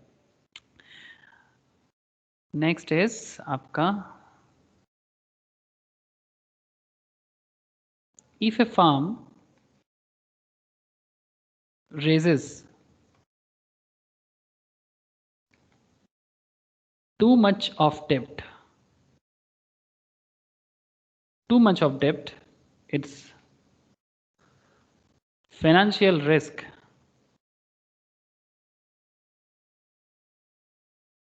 that is risk of bankruptcy, that is risk of bankruptcy, ये भी एक प्रॉब्लम है, rises, this is another problem। ठीक है, एक सर्टेन लेवल तक डिवेंचर या बॉन्ड या लोन इट्स ओके, बट अगर आप टू मच डेब्ट इशू करते हो ना, ये बहुत खतरनाक है कंपनी के पर्सपेक्टिव से। अगर मतलब आप बैंकरप्टेड हो सकते हो, जैसे रिलायंस कम्युनिकेशन के केस में ऐसा हुआ है। ये बिजनेसमैन का आइडेंटिफिकेशन प्रॉब्लम है। मतलब जैसे कि हम लोग जानते हैं शिव भगवान का, शिव जी जो हमारे as per hour Hindu system, हम लोग शिव भगवान का 3 आई देखते हैं ना, 2 इधर और एक सर पे। वो थर्ड आई एक्चुअली क्या है बोलिए तो? Third I actually point of view है, दूर का देखना, ठीक है, दूरदर्शिता, उसके लिए थर्ड आई का वही उसका मतलब है। मैं जितना समझता हूँ या फिर जितना पढ़ के समझा, तो कभी कभी पढ़ता हूँ ये सब चीज़ें तो तब समझ में आ जाता है, अच्छा थर्ड आई इसलिए दिया है, नहीं कि ऐसा नहीं। हम लोग बचपन में सोचते थे अरे होगा भगवान होगा, कोई पुराना कहानी होगा, नहीं, सभी चीज़ का मतलब है। तो वो third I basically point of view है। तो अगर बिजनेसमैन का थर्ड आई काम नहीं करता, एक्चुअली 2 आंखों से हम लोग देखते हैं, लेकिन एक तीसरा आई जो दिखता नहीं है, लेकिन उससे हम लोग अपना लाइफ का डिसीजंस ले पाते हैं। तीसरा आई इन्वेस्टमेंट करते हैं, ठीक है। तो उस सब में प्रॉब्लम, अगर किसी ने अगर देख नहीं पाया तो प्रॉब्लम बढ़ सकता है। तो जैसे कि रिलायंस कम्युनिकेशन के केस में हुआ, विजय माल्या ने क्या बड़ा गलती कर दिया किंगफिशर एयरलाइंस में। एज ए एमपी था, बिजनेसमैन भी था, रेस्पेक्टेड एमपी बना था पर राज्यसभा का, 35,000 करोड़ एसबीआई से लोन लिया था, सोचा था क्या बिजनेस करेगा, और उस टाइम पे किंगफिशर एयरलाइंस का क्या नाम था। आई होप शंकर जी को ज़्यादा पता होगा मेरे से कि किंगफिशर एयरलाइंस का जो जिस तरह का फैसिलिटीज़ के साथ। हाँ शंकर जी, सही बोल रहा हूँ ना मैं? हाँ वो मतलब वो consider to be a premium airways. बहुत प्रीमियम एयरवेज के थ्रू से वो आया था, सबने सोचा था बड़ा अच्छा बिजनेस कर रहा था, शुरू शुरू में बिजनेस अच्छा दिया था, बट उसका एक गलती हो गया। गलती ये हो गया, मुझे जैसा फीलिंग आता है, जितना मैंने सोचा उसके बारे में, कि वो इंडियन मार्केट को नहीं समझ पाया। मतलब इंडिया के हिसाब से बिजनेस करना चाहिए था, जैसे इंडिगो कर रहा है, वो इंडिया के हिसाब से बिजनेस करता है, जैसा देश वैसा वेश होना चाहिए। मतलब एयरलाइंस, मतलब अगर आप इंडिया में अगर यूके वाला फीलिंग्स लाओगे या फिर दुबई वाला फीलिंग्स लाओगे, मुझे तो मुश्किल लगता है इसमें। ऐसी एयरलाइंस बड़ा कॉस्टली है, मतलब उसका जो ऑपरेटिंग कॉस्ट है वो बहुत हाई है। शंकर जी याद है एक बार एयरलाइंस इंडस्ट्री में हम लोग केस स्टडीज किए थे, रोशनी को भी याद होगा। हाँ हाँ हाँ, रश- रोशनी मुनिया से, रोशनी है कि गायब हो गया, होल्ड पे कहीं चला गया? Okay. India actually price pressure market है। हाँ, प्राइस प्रेशर मार्केट होने से क्या है कि इकोनॉमी प्रोडक्ट ज्यादा मूव करता है एज ज़्यादा कम्पेयर मूव टू करता लग्जरी है। प्रोडक्ट। हाँ, बिकॉज इंडिया का इनकम ग्रुप तो हाई नहीं है ना, हाँ it's not a higher income group sir area. আমিও করেছি। তুইও করেছিলি না? Very good sir. तो बैंक्रप्सी राइज करता है, ये एक इशू है, ठीक है। तो ये सब था हमारा डेब्ट और इक्विटी का डिफरेंस, डेब्ट और इक्विटी का बेसिक डिफरेंस। तो बेसिकली दोनों ही ठीक है अगर बिजनेस किया जाए तो। डेब्ट का भी कुछ अपना बेनिफिट है, इक्विटी का ही। तो इक्विटी का सबसे बड़ा बेनिफिट ये है कि ये कोई ऑब्लिगेशंस नहीं लेके नहीं आता है, कि अगर कंपनी इक्विटी इशू करता है तो इक्विटी के बदले जो रिटर्न देना होता है ना, वो देना मैंडेटरी नहीं है। ये इक्विटी का सबसे बड़ा एडवांटेज है। लेकिन इसका मतलब ये नहीं कि आप कंपनी का शेयर खरीदते जा रहे हो और कंपनी आपको बदले में बिजनेस नहीं दे पा रहा है। आप बात समझ रहे हैं ना? आप कंपनी का शेयर खरीदते जा रहे हो, रिलायंस का शेयर खरीदते जा रहे हो, बट रिलायंस आपको बिजनेस पे रिटर्न नहीं दे पा रहा है। ये खतरनाक हो सकता है, धड़ाधड़ शेयर सेल हो जाएगा और फिर कंपनी के पास बिजनेस का इतना डिमोटिवेशन आ जाएगा ना कि धीरे धीरे कंपनी कहाँ से कहाँ पहुँच जाएगा। वही कहाँ से कहाँ आ गए देखते देखते, फिर गाना गाएगा ठीक है कहाँ से कहाँ पहुँच गए। जैसे हुआ है बहुत बिजनेस के साथ, ऐसा हुआ है। तो इसके लिए मतलब इक्विटी रिस्की तब बन जाता है बहुत ज़्यादा। इसलिए इक्विटी मतलब रेज करना आसान होता है, लेकिन बिजनेस पे अगर कॉन्फिडेंस ना हो ना, तो फिर इक्विटी रेज बहुत खतरनाक भी हो सकता है। इसलिए कुछ चीज़ें कहना बड़ा आसान होता है, लेकिन उसका रियल में हजम करना उतना ही कठिन भी हो सकता है। ओके, चलिए एक कॉन्सेप्ट में बात करते हैं। ये हो गया, ये पहला क्वेश्चन था, ये हो गया। सेकेंड क्वेश्चन में बात करते हैं। आज का पहला जो था डेब्ट वर्सेस इक्विटी का डिबेट चल रहा था, इसी डिबेट में मुझे ये सब पॉइंट आपको बताना था। Trading on equity, trading on equity, ये क्या है? ट्रेडिंग ऑन इक्विटी,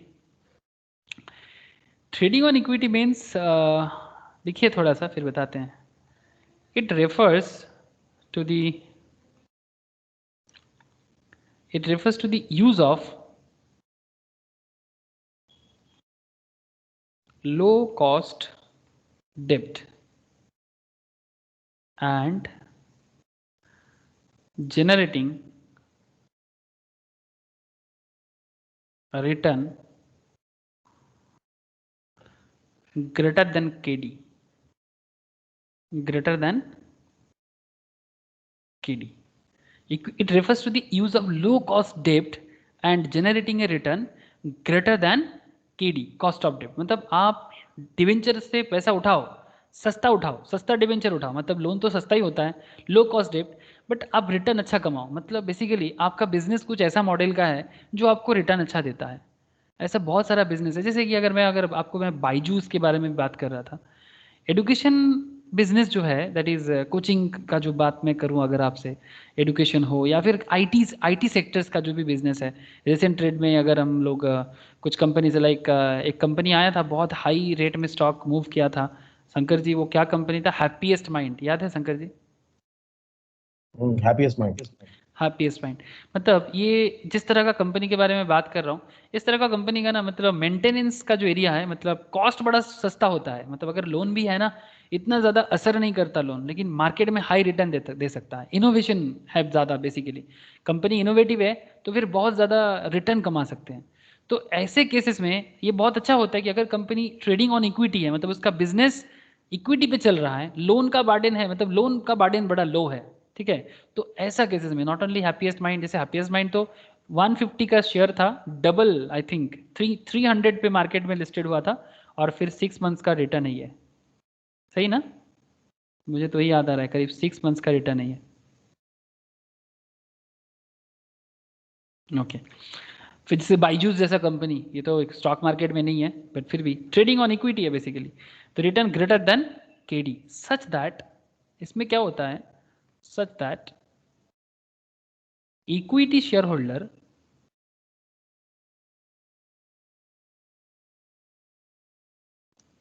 ROE, मतलब return on equity, is higher than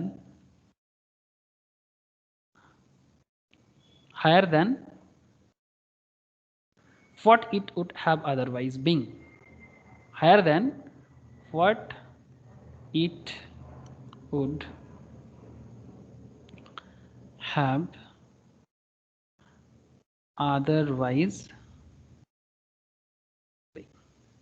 मतलब बड़ा सिंपल है कि अगर बिजनेस इक्विटी के लिए चल रहा है, मतलब आपका डेब्ट है बट आपका बिजनेस सस्ता डेब्ट लेके पैसा उठाया मार्केट से, बट मार्केट में कुछ ऐसा इनोवेटिव बिजनेस कर रहा है जो बिजनेस मॉडल बड़ा, मतलब फैंटेस्टिक बिजनेस मॉडल है, मतलब बड़ा लो कॉस्ट है, आपको लोन के लिए इंटरेस्ट ज़्यादा भरना नहीं पड़ रहा है। सिंपल बात कर सकता हूँ ऐसे कि आप इतना समझ के चल सकते हैं कि से फॉर एग्जांपल आप रिटर्न कमाते हो 30%, ठीक है, रिटर्न कमाते हो 30%, बट आपका मार्केट में डेब्ट है 10%, मतलब डिवेंचर के लिए आप भरते हो 10%, लेकिन आपका रिटर्न है 30% का, बड़ा अच्छा है ना? 20% का खराब नहीं है, एक बिजनेस के लिए 20% का रिटर्न इट्स नॉट बैड, बहुत अच्छा रिटर्न है, 20% रिटर्न इन बिजनेस। तो इस तरह का कॉन्सेप्ट में ना, शेयर होल्डर के लिए, जो शेयर होल्डर होता है वो, उसका जो रिटर्न ऑन इक्विटी है इज हायर हो जाता है, and this concept is called actually trading on equity. तो कंपनी अगर ट्रेडिंग ऑन इक्विटी हो जाए ना, तो वो बड़ा अच्छा बात है, बहुत ही अच्छा बात है trading on equity. Trading on equity पे आगे और भी चर्चा करेंगे, बहुत कॉन्सेप्चुअल है ट्रेडिंग ऑन इक्विटी। मैं धीरे धीरे आगे आगे बात करूंगा, वर्किंग कैपिटल वगैरह में फिर से ट्रेडिंग ऑन इक्विटी पे चर्चा होगा। ये बस थ्योरेटिकल कॉन्सेप्ट है, इसका एक फॉर्मूला है, बाद में यूज़ करेंगे इसको, लेकिन फिलहाल बस फॉर्मूला को लिखेंगे, फिलहाल सिर्फ फॉर्मूला को लिखेंगे, आप लिखिए मेरे साथ साथ। Trading on equity, that is ROE, return on equity equals to return on investment, ROI, ठीक है, ROI means return on investment, plus ROI minus interest into D divided by E, okay, मतलब डिविडेंड डिवाइडेड बाई इक्विटी। मैं आगे बताऊंगा इसे क्या है ये सारा का सारा, फिलहाल मैं बस फॉर्मूला लिखा के रखा, ये फॉर्मूला रिटर्न ऑन इक्विटी में फॉलो होता है। करेंटली मैं इसका डिस्कशन नहीं करूंगा, ठीक है, लेकिन ये फॉर्मूला का डिस्कशन होगा, डोंट वरी, फॉर्मूला का डिस्कशन होगा, ठीक है। फिलहाल आप इतना लिख के रखिए, ROE का फॉर्मूला, ओके, फिलहाल सिर्फ इतना लिख के रखिए, बिकॉज जब मैं मैथ्स कराऊंगा तब मुझे इस पर काफ़ी चर्चा करना है, रिटर्न ऑन इक्विटी पे बहुत चर्चा करना है, ओके। प्रीति, मौसमी, आप लोग समझ पा रहे कि नहीं पा रहे? हाँ सर। हाँ सर। हाँ सर। Thank you sir. चलो, ऑप्टिमम कैपिटल स्ट्रक्चर लिखिए। ऑप्टिमम कैपिटल स्ट्रक्चर, इसका मतलब क्या है? ऑप्टिमम कैपिटल स्ट्रक्चर हमें क्या सिखाते हैं? थर्ड पॉइंट है ये, ठीक है। It is the optimum capital structure. किसी भी बिजनेस का ना एक ऑप्टिमम कैपिटल स्ट्रक्चर होना चाहिए। कोई भी बिजनेस, चाहे एक ग्रोसरी शॉप हो, चाहे आदित्य बिरला ग्रुप हो, कोई भी। It is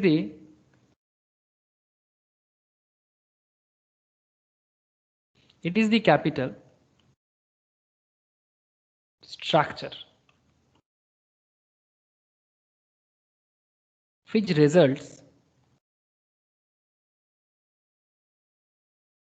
which results in the highest value of the firm. Highest value of the firm, that is lowest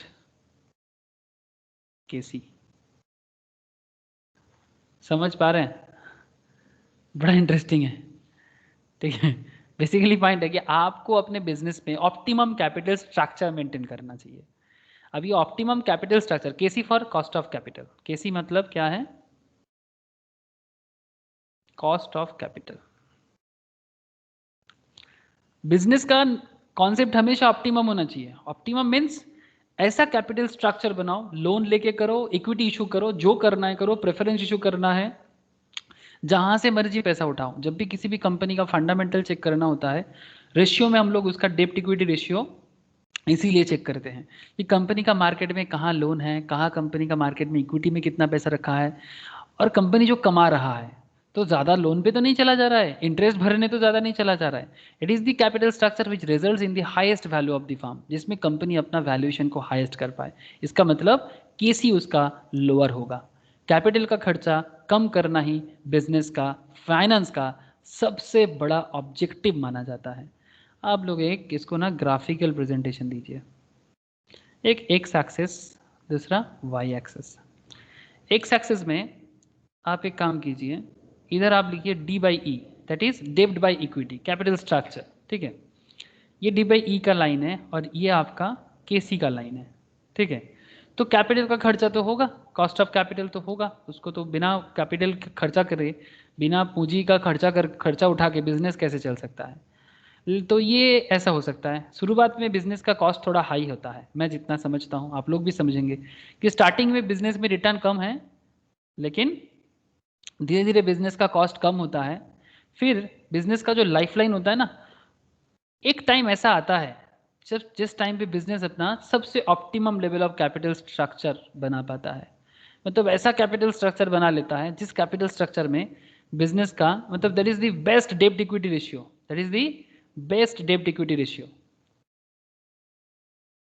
break even बोल सकते हैं आप, बेस्ट डेब्ट इक्विटी रेशियो। मतलब इस पॉइंट में बिजनेस अपना सबसे ऑप्टिमम कैपिटल स्ट्रक्चर बनाया, उसके बाद फिर से कैपिटल स्ट्रक्चर बढ़ सकता है।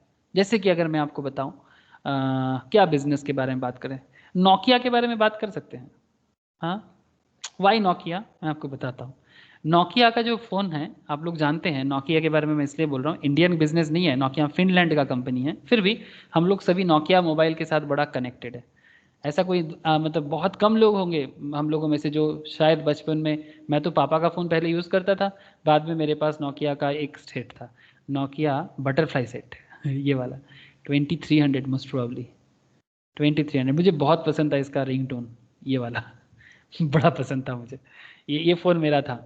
मैं बस ये कहना चाहता हूँ लेकिन एक बार ना ये फ़ोन मेरा कोई चोरी कर लिया था, पता नहीं, एक इलेक्शन का टाइम था, हम लोग का एक एम्बेसडर था जो इलेक्शन में देना पड़ा था उस टाइम पे, वो लेके जाते हैं ना प्रचार के लिए, देना पड़ता है, लोकल जो भी होते हैं। तो पापा ड्राइवर को फ़ोन दे दिया, गाड़ी दिया बोल के, कहाँ जाएगा क्या पता, फिर ड्राइवर कहाँ दारू वारू पी के पड़ा था और फिर फ़ोन गायब। बड़ा बहुत शौक का फ़ोन था, जो भी हो। नोकिया एक टाइम पे क्या मतलब भयंकर टाइप का बिजनेस किया। स्टार्टिंग में नोकिया का कॉस्ट थोड़ा हाई था जब बिजनेस को स्टार्ट किया था, फिर धीरे धीरे नोकिया का फ़ोन जब मार्केट में टॉप लेवल में सेल होने लगा, फिर नोकिया जैसा सब्स्टिट्यूट कोई नहीं है, फिर धीरे धीरे वो टेक्नोलॉजी अपग्रेड नहीं कर पाया। आप लोग जानते हैं मार्केट में जब स्मार्टफोन आ गया, सैमसंग ला दिया, उसका कॉम्पिटिटर था, बट नोकिया अपने आप को बिल्ड नहीं कर पाया। नोकिया माइक्रोसॉफ्ट के साथ गया था, आप लोगों को पता है, लेकिन बाकी कंपनीज जो सैमसंग हो या फिर क्या बात करते हैं उसका, वो ब्लैकबेरी बीच में आया था, वो भी नोकिया एंड माइक्रोसॉफ्ट के साथ कुछ किया था, बट वो भी काम नहीं किया बिकॉज एंड्रॉयड मार्केट में इतना ज़्यादा अच्छा बन गया, तो एंड्रॉयड मार्केट ले लिया। और नोकिया एंड्रॉयड के साथ कुछ शुरू में कुछ नहीं किया, फिर बाद में नोकिया एंड्रॉयड फ़ोन लेके आया ना। अभी आजकल नोकिया का एंड्रॉयड फ़ोन मिलता है ना। आई होप आप लोगों में से किसी का हो भी सकता है। ये देखिए, ये नोकिया का एंड्रॉयड फ़ोन बाद में नोकिया लाया, बट ये अगर स्टार्टिंग में ही नोकिया कर लेता तो शायद नोकिया का बिजनेस बच जाता, तो कैपिटल स्ट्रक्चर भी हैंडल हो जाता। तो कैपिटल स्ट्रक्चर एक्चुअली डिपेंड करता है बिजनेस के साइकिल के साथ, कि हमारा प्रोडक्ट, हमारा डेवलपमेंट, हमारा टेक्नोलॉजी, हमारा innovation is all depends. Starting में हमेशा कॉस्ट ज़्यादा होगा, क्योंकि जब हम लोग शुरू में दुकान लगाते हैं, चाहे ग्रोसरी स्टोर लगा या मोबाइल का बिजनेस, शुरू में तो हमेशा कॉस्ट ज़्यादा होगा, बिकॉज शुरू में इतना ज़्यादा सेल नहीं होगा, तो फिर मार्केट में रिटर्न भी कम रहेगा, लेकिन जिस अमाउंट से खर्चा किए उतना अमाउंट आएगा नहीं। स्टार्टिंग 2-3 साल तो ऐसा ही जाएगा, फिर धीरे धीरे बिजनेस एक अच्छा ऑप्टिमम लेवल गैदर करेगा, जैसे हम लोग यहाँ पर देख पा रहे हैं, ऑप्टिमम लेवल गैदर कर लिया, जहाँ पर business highest level of value gain कर रहा है लोएस्ट केसी के साथ। फिर जब बिजनेस फिर से नहीं कर पाएगा, फिर धीरे धीरे अपना कॉस्ट ऑफ कैपिटल, जैसे कि नोकिया का बिजनेस के साथ। क्या ये तो मैंने अचानक रैंडमली लिया, क्या मेरा एग्जाम्पल सटीक जा रहा है? नोकिया का जो एग्जाम्पल मैंने आप लोगों के साथ यूज़ किया, ये मैंने रैंडम उठाया। मैं बस पूछना चाहता हूँ, क्या आप लोगों को कनेक्ट कर पाया? सेटिस्फेक्शन लग रहा है नोकिया का बिजनेस के साथ? मतलब जस्ट पूछ रहा हूँ मैं। हाँ मौसमी, शंकर जी, सही है ना? नोकिया का बिजनेस पहले जैसा था वैसा तो नहीं रहा। हाँ ठीक है, क्योंकि नोकिया अपने आप को अपग्रेड नहीं कर पाया। एग्जैक्टली। तो जैसे ही कंपनी अपने आप को अपग्रेड नहीं कर पाएगा, तो ऑप्टिमम कैपिटल स्ट्रक्चर मेंटेन करना भी मुश्किल हो जाएगा। लेकिन कंपनी का हमेशा ऑब्जेक्टिव ऐसे होता है कि हम ऑप्टिमम कैपिटल स्ट्रक्चर हमेशा मेंटेन करें। जो कंपनी जितना देरी तक, जैसे रिलायंस को अगर आप देखते जाओ ना, रिलायंस का एक क्या है ना, इसका एक चीज़ मानना पड़ेगा। आप लोग अगर देखो करेंट डेट में रिलायंस, मैं आपको बताता हूँ रिलायंस का मेन बिजनेस क्या है। Reliance mainly chemical and petrochemical and oil refinery, यही इसका मेन बिजनेस है। अगर आप देखो रिलायंस का जो जामनगर का फैक्ट्री, अगर आप देखो एक बार, इवन आपको मैं ये भी दिखाता हूँ कि इसका जामनगर का फैक्ट्री 31 स्क्वायर किलोमीटर का है गुजरात में। 31 स्क्वायर किलोमीटर, मैं आपको दिखाता हूँ जामनगर का फैक्ट्री, आप देखोगे इतना चौंक जाओगे। ये है जामनगर का फैक्ट्री उसका, जिन्होंने पहले भी मेरे क्लास में शायद देखा होगा। ये इनका ऑयल रिफाइनरी का है, और भी बहुत सारी चीज़ें होगा यहाँ पर। मैं बस इतना कहना चाहता हूँ कि जब उनको देखा कि धीरे धीरे ऑयल का काफ़ी सारा शेयर वो सेल भी कर दे रहा है, बिकॉज ऑयल बिजनेस और ज़्यादा दिन तक चलेगा नहीं। एंड रिसेंट उसका स्लोगन क्या चल रहा है? Data is the new oil. क्या आप लोगों ने खबर देखा? रिलायंस का करेंट मोटो क्या है? वो अभी जियो या फिर ऑनलाइन सेक्टर्स लाइक जियो मार्ट, उनका पूरा बिजनेस स्ट्रक्चर वो धीरे धीरे चेंज कर रहा है, और वो बता रहा है कि data is the new oil. तो एक बिजनेस रहते रहते दूसरा बिजनेस पे अपने आप को समय के साथ, समय रहते रहते अपने आप को चेंज कर पाना, जो डायनामिज्म, ये बहुत ज़रूरी है अपने वैल्यू को टिका के रखना। कहाँ ऑयल का बिजनेस, कहाँ नेटवर्किंग का बिजनेस, बड़ा डिफरेंस है। बट एक इंसान अपने आप को कैसे अपडेट करता है, ये बहुत सोचने वाला बात है कि भाई क्या चीज़ मुझे फ्यूचर में पैसा दे सकता है, अगर ऑयल नहीं देगा तो फिर दूसरा क्या बिजनेस हमें पैसा दे सकता है। ये सोच पाना एक अपने आप में बहुत बड़ी बात है। मतलब एक चीज़ हम लोग तो अगर कोई सीमेंट का बिजनेस समझता है तो बोलते हैं हमें पढ़ाई क्या समझ में आएगा kind of that. But seriously Reliance जैसे वर्सेटिलिटी के साथ सोच पाता है ना, ये सच में दाद देने लगे। मतलब सीरियसली मैं तो कभी कभी बहुत ज़्यादा सोचने पर बैठ जाता हूँ। सीरियसली एक इंसान कैसे सोच सकता है इतना ज़्यादा? तो सोचना और उसके साथ साथ उसमें इम्प्लीमेंटेशन लाना, ये बहुत बड़ी बात है। तो एक बिजनेस अपने आप को, जिसलिए रिलायंस का शेयर आप देखिएगा इसलिए ब्लू चिप में रहता है, बिकॉज वो इतना जल्दी, मतलब उनका जो थॉट प्रोसेस है वो काफ़ी अभी तक तो अच्छा है। आई होप फ्यूचर में टाटा का भी बिजनेस के बारे में बोल सकते हैं, बट टाटा बहुत अप डाउन हुआ है बीच बीच में, बहुत ज़्यादा किसी किसी सेक्टर्स में। आईटीसी भी अप डाउन हुआ है, रिलायंस का भी होता रहता है, बट फिर भी रिलायंस का एक ग्रोथ बहुत दिखता है। क्या सही ना शंकर जी, आपको क्या लगता है? हाँ, मतलब रिलायंस क्या कंसिस्टेंट है। हाँ वही, काफ़ी कंसिस्टेंट है। मतलब इसका बिजनेस स्ट्रक्चर जिस तरह से ये सोचता रहता है, मतलब एक बिजनेस अगर गिर जाए तो दूसरा बिजनेस पे जो सोचना चाहिए, it's a very interesting concept उसका। तो यही है ऑप्टिमम कैपिटल स्ट्रक्चर। ओके, तो ये देखना जरूरी है कंपनी का हमेशा, उसका ऑप्टिमम कैपिटल स्ट्रक्चर का लेवल कैसा जा रहा है। फोर्थ पॉइंट पे बात कर लिया जाए, capital structure versus financial structure.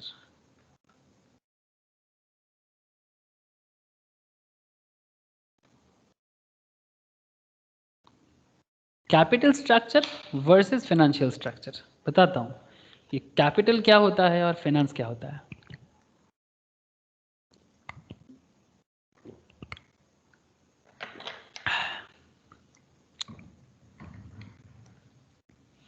चलिए लिखते हुए बताते हैं। सबसे पहले तो सीएस के बारे में, मतलब कैपिटल स्ट्रक्चर के बारे में बात कर लिया जाए। Mix of long term source of finance,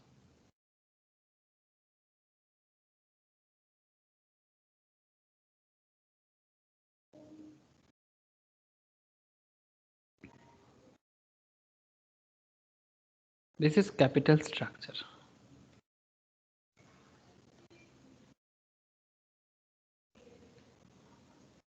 next is, अब लिखिए FS, that is financial structure, mix of long term as well as short term. तो जब भी आप लोग ऐसे न्यूज़पेपर वगैरह में, लाइक इकोनॉमिक टाइम्स या कोई भी फाइनेंशियल न्यूज़ पे या बिजनेस स्टैंडर्ड्स में अभी इस तरह का लैंग्वेज देखते हैं ना, financial structure change, capital structure change, capital structure का कॉन्सेप्ट हमेशा लॉन्ग टर्म के लिए जाता है और फाइनेंशियल स्ट्रक्चर शॉर्ट लॉन्ग दोनों मिला के जाता है। तो इस बात पे थोड़ा ध्यान रखिएगा, mix of long term as well as short term source of finance.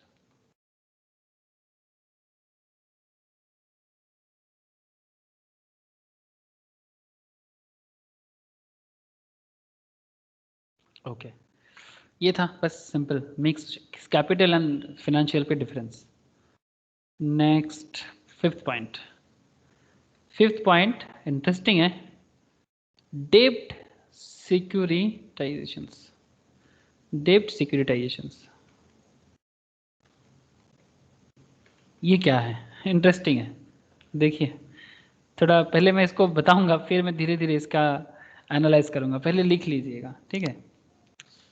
डेब्ट सिक्योरिटाइजेशंस कैसे काम करता है? डेब्ट सिक्योरिटाइजेशंस, सिक्योरिटी बोलते हैं ना हम लोग डिवेंचर को, ठीक है, डिवेंचर मार्केट, सिक्योरिटी मार्केट ऐसे करके बात करते हैं। तो ये डेब्ट सिक्योरिटाइजेशंस का प्रोसेस क्या है, ठीक है, उसी प्रोसेस के बारे में थोड़ा चर्चा करेंगे। तो एक काम करते हैं, मैं नेक्स्ट पेज में जाता हूँ, फिर इसको मैं आपको बताता हूँ।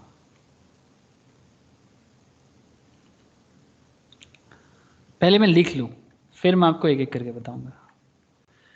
Finance company, okay, finance company ये एक्चुअली डेब्ट का जन्म देता है, डेब्ट का जन्मदाता फाइनेंस कंपनी, जिसको हम लोग क्या बोल सकते हैं,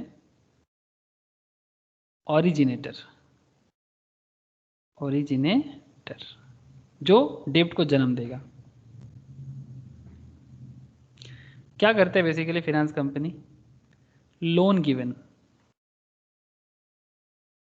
लोन गिवन, जो लोन लिया है उनको बोल सकते हैं हम लोग क्या, ऑब्लाइजर, मतलब जिनका ऑब्लिगेशन है लोन रीपे करना, ठीक है, ऑब्लिगेशन टू पे। अगर आपको लोन मिला है कंपनी से, जैसे कि कंपनी या बिजनेस, फार्म, बेसिकली फार्म, ठीक है, जो लोन लिया है ऑब्लाइजर, वो क्या पे करेगा, ईएमआईज के थ्रू से, है ना, ईएमआईज के थ्रू से लोन को पे करेगा। फाइनेंस कंपनी क्या करता है, फाइनेंस कंपनी क्या करता है, सेल करता है। सेल्स टू, किसको सेल करेगा, एसपीवी। एसपीवी कौन है, एसपीवी कौन, special purpose vehicle, special purpose vehicle. Special purpose vehicle ये क्या है? Trustee for the investor, basically trustee for the investor. Trustee for the investor. SPV के बाद ये सिक्योरिटाइज हो जाएगा। एसपीवी क्या करेगा? इसको स्पेशल पर्पस व्हीकल इसको सिक्योरिटाइज कर देगा।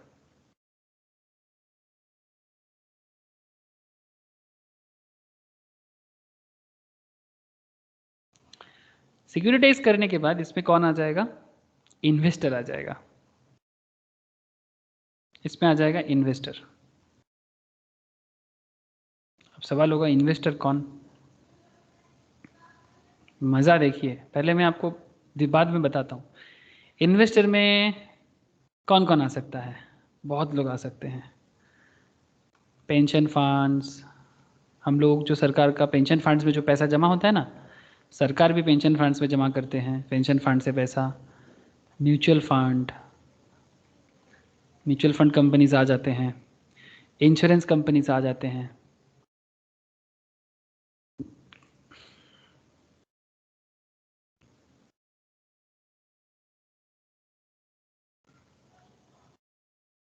इंश्योरेंस कंपनीज आ जाएगा। ये लोग कौन बन जाएगा? जैसे LIC वगैरह है ना, GIC वगैरह, ये लोग आके क्या करेगा? स्पेशल पर्पस व्हीकल जो ट्रस्टी बना था वो सिक्योरिटाइज करेगा। अब सिक्योरिटाइज करने के बाद इन्वेस्टर आ जाएगा, उस पर्टिकुलर मतलब जो फाइनेंस कंपनी का जो प्रोडक्ट था उसको उस पर इन्वेस्ट करेगा, तो फंड बन जाएगा बेसिकली धीरे धीरे। अब ये तो स्ट्रक्चर है। अब इसमें अगर हम धीरे धीरे बात करें, स्ट्रक्चर ऑफ द आंसर आप जस्ट लिखिए, इसी पॉइंट पे आप जस्ट लिखिए structure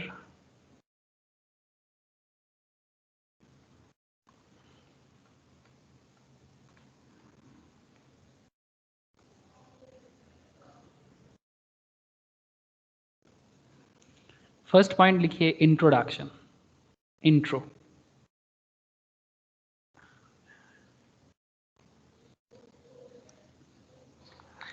It is recycling of funds. Recycling of funds. ये जो मार्केट में अलग अलग फंड के बारे में हम लोग सुनते हैं ना, तो रिसाइकलिंग ऑफ फंड्स मैं एक एक करके बताऊंगा, पहले थोड़ा लिखा दूं। बुलेट दे दीजिए इसमें, फर्स्ट बुलेट में। सेकंड बुलेट में आप लिख लीजिए most popular among finance companies. Most popular among finance companies। ठीक है, ये हो गया इंट्रोडक्शन। फिर सेकेंड पॉइंट लिखिए, थर्ड पॉइंट लिखिए। थर्ड पॉइंट पे आप लिख दीजिए cash flow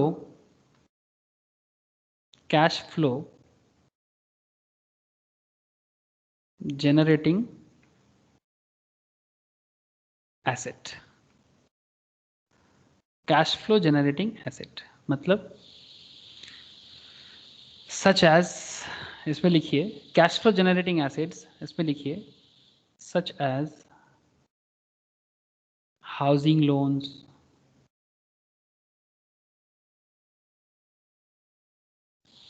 auto loans,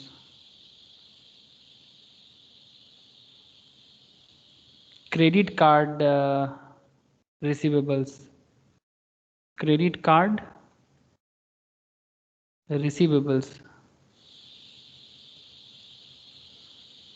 etc.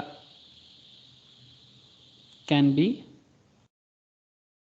securitized।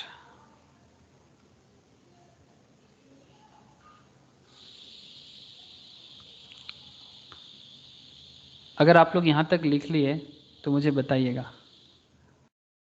Finance companies किस तरह से डेब्ट सिक्योरिटाइजेशंस करते हैं। इसका पहला प्रोसेस मैंने आपको लिखा है, इसका 3 पार्ट में होगा। ये था पार्ट 1 डेब्ट सिक्योरिटाइजेशंस का ये पार्ट 1 था, दिस इज पार्ट 1। इसके बाद मैं पार्ट 2 बताऊंगा। फिलहाल मैं इतना पूछना चाहता हूँ कि यहाँ तक हो गया। फाइनेंस कंपनी जो ओरिजिनेटर है वो बेसिकली लोन देता है, ऑब्लाइजर जो है फर्म या फाइनेंस कंपनी जो इन्वेस्टर्स वो उसको एक्चुअली रीपे करना पड़ता है। फिर उसके लिए एक स्पेशल पर्पस व्हीकल बनाया जाता है जो ट्रस्टी ऑफ द इन्वेस्टर्स के हिसाब से काम करता है। फिर ये ट्रस्टी ऑफ द इन्वेस्टर्स जो है वो pension funds, mutual funds, insurance companies, ये एक्चुअली क्या करता है, इसमें इन्वेस्ट करते हैं। उसके बाद इसका स्ट्रक्चर कैसे होता है, इंट्रोडक्शंस में it is recycling of funds most popular among finance companies, जो फाइनेंस में एक्चुअली इस तरह का कंपनीज को फंड देने के लिए बताते हैं, लोन देते हैं। फिर cash flow most popular among and cash flow generating assets, मतलब जो भी एसेट्स, क्या क्या एसेट्स में कैश जनरेट हो सकता है। जैसे मार्केट में जो हाउसिंग लोन्स होता है इसका अमाउंट तो एकदम पक्का पक्का मिलने का चांसेस रहता है।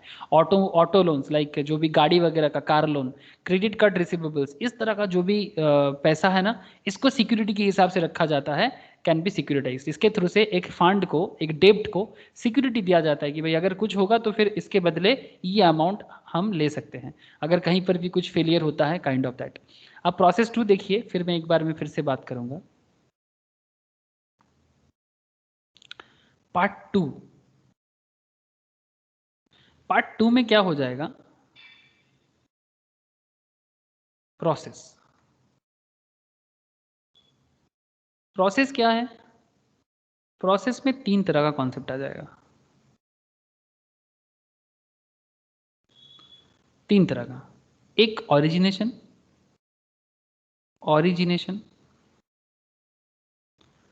Pooling and securitisation.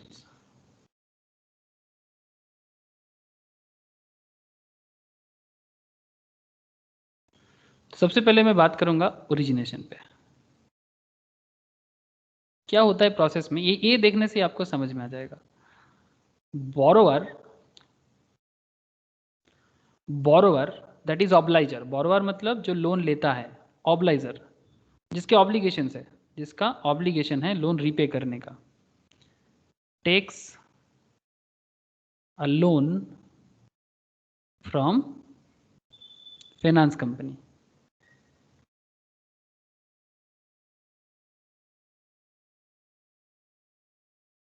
ठीक है, तो जो लोन लेता है फाइनेंस कंपनी मतलब ओरिजिनेटर, ओके, फाइनेंस कंपनी मतलब ओरिजिनेटर जो एक्चुअली पूरा प्रोसेस को, बाप रे बाप, तो अचानक से चिल्लाया, फिर से मैं बहुत डर गया, इतना जोर से चिल्लाता कह रही रोशनी, तो सुबह भी मुझे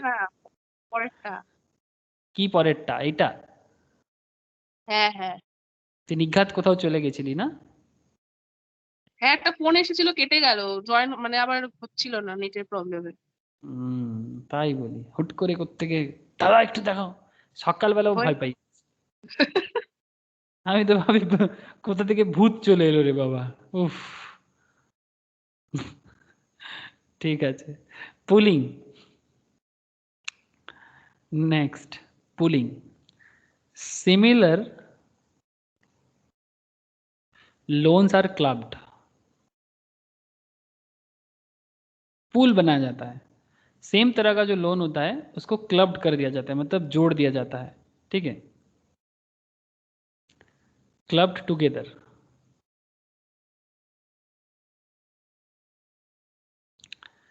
एंड उसको बेच दिया जाता है, sold to special purpose vehicle, SPV, जो एक्चुअली कौन है, ट्रस्टी। उसके बाद सिक्योरिटाइजेशन प्रोसेस में क्या होता है,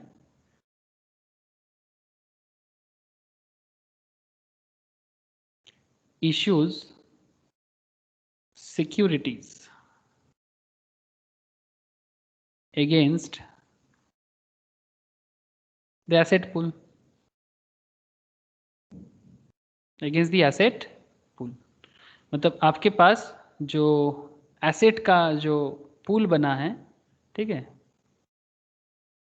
एसेट का जो पूल बना है उस एसेट पूल को आपको यूज करना है, मतलब जो लोन के बदले, जैसे कि हाउसिंग लोन का एसेट का जो एरिया बना है, क्रेडिट कार्ड के थ्रू से जो पैसा मिल सकता है, या फिर जिस तरह का फाइनेंस कंपनी जैसे कि बजाज फाइनेंस हम लोग जानते हैं, there are lots of finance company जैसे कि बजाज फाइनेंस है, आदित्य बिरला फाइनेंस है, हाँ इंडिया बुल है, आप लोग जानते हैं ये सब कंपनीज के बारे में, फाइनेंस कंपनीज के बारे में तो आप लोग सुने हैं, ये सब कंपनीज का जो बिजनेस है, ठीक है। जैसे कि अगर मैं इंडिया बुल फाइनेंस नाम तो सुने होंगे, बड़ा अच्छा कंपनी है। इंडिया बुल भी बहुत अच्छा बिजनेस किया है, एक बार बीच में मैंने लिया था इसको काफ़ी देर तक, एक बार बीच में। इंडिया बुल हाउसिंग फाइनेंस भी है और एक बार और इंडिया बुल फाइनेंस भी है। इंडिया बुल्स शेयर अभी थोड़ा लोअर में चल रहा है, लास्ट 5 साल में अगर देखा जाए, एक बार बीच में बहुत हाई फाई में चला गया था, अभी बिजनेस उतना अच्छा खासा नहीं कर पा रहा है हाउसिंग फाइनेंस। इंडिया बुल का बहुत सारा है, एक इंडिया बुल है, इंडिया बुल हाउसिंग है, रियल एस्टेट भी है इसका, ठीक है, रियल एस्टेट अलग है। लेकिन मैं बेसिकली अगर आप बजाज फाइनेंस देखो, रिसेंट ट्रेंड में बहुत अच्छा बुलिश है इसका बजाज फाइनेंस का, बजाज फाइनेंस, ठीक है। मैं बेसिकली यही कहना चाह रहा आपको कि जो फाइनेंस कंपनीज होते हैं ये अच्छा खासा, देखिए मैं बोला ना बुलिश है ये, यस मुझे पता था ये बुलिश है, क्योंकि इसका बिजनेस में ना अच्छा खासा ग्रोथ है बजाज फाइनेंस का। तो ये देख सकते हैं आप, लास्ट 1 साल में करीब 3000 से 2500 के आसपास से 2300 के आसपास से 5000 के आसपास में पहुंचा है 1 साल में। तो फाइनेंस कंपनीज का जो बिजनेस है, नॉन बैंकिंग फाइनेंस कंपनी है, तो इसका बिजनेस का मॉडल ही बेसिकली हम लोग यहाँ पर सीख रहे हैं। तो इसका कॉन्सेप्ट बेसिकली हमें क्या सिखा रहा है, कहाँ चला गया मेरा, यस, प्रोसेस, ओरिजिनेशंस, पूलिंग, सिक्योरिटाइजेशंस। तो किसी भी चीज़ के बदले एक पक्का सिक्योरिटी चाहिए, जिसमें हम रख क्या क्या आ जाते हैं सिक्योरिटीज़ में, सिक्योरिटीज़ में आ सकता है हाउसिंग लोन आ सकते हैं, क्रेडिट कार्ड रिसीवेबल्स आ सकता है, कार लोन आ सकता है, ये सब। शंकर जी हैं क्या आप? हाँ हूँ। रोशनी, समझ में आया ये वाला हाँ डेब्ट जी। सिक्योरिटाइजेशंस प्रोसेस? तो ओके, इट्स वेरी इंटरेस्टिंग, मतलब किस तरह से मार्केट में फाइनेंस होता है, किसके थ्रू से किसका बिजनेस चलता है, पूरा का पूरा प्रोसेस। जैसे कि लेमन ब्रदर्स जो 2008 में, वो भी एक फाइनेंस कंपनीज था, तो फाइनेंस के थ्रू से एक्चुअली पूरा पैसा का जो रूलिंग है ना, वो पूरा वर्ल्ड वाइड फाइनेंस कंपनीज इसलिए बहुत सेंसिटिव है, बिकॉज उसके थ्रू पर डिपेंड करके ना दूसरे कंपनीज का भी बिजनेस डिपेंड करता है। तो इसके लिए फाइनेंस कंपनीज का बिजनेस के ऊपर नज़र रखना एक बहुत वाइटल कॉन्सेप्ट है। मैं कभी इसके ऊपर केस स्टडीज करूंगा कि फाइनेंस कंपनीज का प्रॉपर बिजनेस कैसे होता है एकदम और डिटेल्स में। ये तो बस मैं अभी सोर्स ऑफ फाइनेंस के अंदर कुछ पार्ट्स में बात कर रहा हूँ। तो इस पार्ट 3 दैट इज अभी कंक्लूजन्स करेंगे, कंक्लूजन करेंगे अभी। कंक्लूजन हमारा क्या हो जाएगा, it is non recourse, it is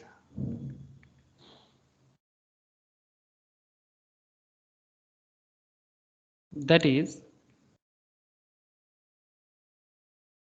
originator is not liable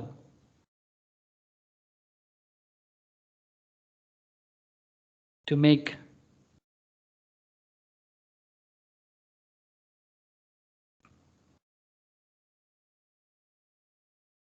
good, to make good the loss, to make good the loss in case of default, to make good the loss in case of default। मतलब जो originator है, जो finance company है basically, वो liable नहीं है, वो पूरा मार्केट फेलियर है, ठीक है। वो ओरिजिनेटर अगर कभी मार्केट फेलियर होता है, डिफॉल्ट होता है, कोई अगर लोन पे नहीं करता है, तो उसमें इसका कोई डिफॉल्ट नहीं है, लेकिन वो स्ट्रक्चर को हमेशा मेंटेन करने का कोशिश करते हैं। Some credit enhancement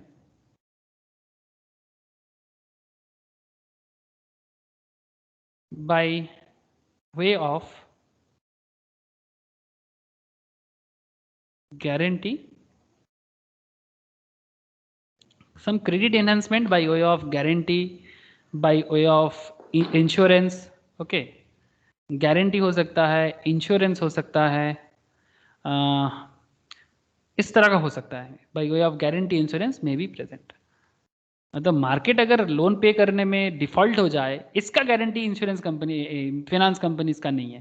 but credit enhancement, अगर कुछ ज़रूरत पड़ने से क्रेडिट एनहांस करना, मतलब और कुछ दिन के लिए टाइम बढ़ा देना, ठीक है। जैसे कि आप लोगों को पता होगा जब लॉकडाउन के टाइम पे लोगों का इनकम कम हो गया था, तो फाइनेंस कंपनीज का जो पेमेंट था, जैसे कि बजाज फाइनेंस जैसे कंपनीज का बिजनेस बहुत डाउन हो गया था। ये आई थिंक इसका खबर होगा, एटलीस्ट शंकर जी रोशनी के पास तो ज़रूर होगा, बाकी लोग भी जान सकते हो, मे बी ऋषभ मौसमी के पास भी खबर होगा कि जब उनका बिजनेस कम हो गया था, इवन गवर्नमेंट भी सर्कुलर लाया था कि आप लोग जो भी आपका मार्केट ड्यूज़ है वो ड्यूज़ को आप लेट करो। हाँ शंकर जी, याद है? हाँ, यस। ठीक है, तो ऐसा केसेस वो कर सकता है, मार्केट फेलियर को कंट्रोल वो नहीं कर सकता, बट ऐसा वो कर सकता है। तो दिस इज हाउ एक्चुअली ये पूरा का पूरा डेप्ट सिक्योरिटाइजेशन, मतलब अपना लोन मार्केट में जो भी होता है, चाहे बैंक हो या नॉन बैंकिंग फाइनेंस कंपनीज हो, कैसे चलाते हैं। ठीक है, आज मैं इतना ही रखूँगा। नेक्स्ट दिन नेक्स्ट क्लास में लिख के इसलिए रख रहा हूँ ताकि आप लोगों से ही मुझे पता चल जाए कहाँ तक हो गया था। कॉन्सेप्ट ऑफ वेंचर कैपिटल, तो वेरी इंटरेस्टिंग टॉपिक है। कॉन्सेप्ट ऑफ वेंचर कैपिटल क्या होता है, and venture capital financing new business के लिए बहुत वाइटल है। Startup basically venture capital financing startup business का कॉन्सेप्ट है। ठीक है, ये नेक्स्ट क्लास में होगा। आज तो मैं इतना ही आप लोगों को बताया। आई होप आप लोगों को बड़ा समझ में आया। एक बार घर में गो थ्रू कीजिएगा, मैं ज़रूर बोलूँगा कि एक बार प्लीज़ गो थ्रू कीजिएगा जो भी हुआ है क्लास में। मुझे नहीं लगता दिक्कत होगा। ठीक है, कोई क्वेश्चन है तो कीजिए, अदरवाइज एक बार प्लीज़। और भी है थ्योरी में, अभी बाकी है, और एक क्लास लगेगा थ्योरिटिकल पूरा एरिया कंप्लीट करने में, और एक क्लास लग जाएगा नेक्स्ट। अच्छा, ये मंडे वाला क्लास को ना शंकर जी मैं वेडनेसडे को ही रख देता हूँ। ठीक है, ठीक है, मंडे ट्यूसडे को, एंड वेडनेसडे। हाँ ट्यूसडे एंड वेडनेसडे सभी को बोल दिया। हाँ, मंगल एंड बुध 2 दिन फाइनेंस का क्लास है, 7:15 to 7:30 के बीच में ही होगा, मतलब 15 या 7:30 जिस दिन जैसा होगा, 7:30 में तो हो ही जाएगा। ओके, मौसमी हो जाएगा जी, प्रीति मौसमी रोशनी। हाँ सर। ओके, ठीक है sir. Okay, okay, good night. Tata, good night सबको, good night. Rakhi sir. Bye sir.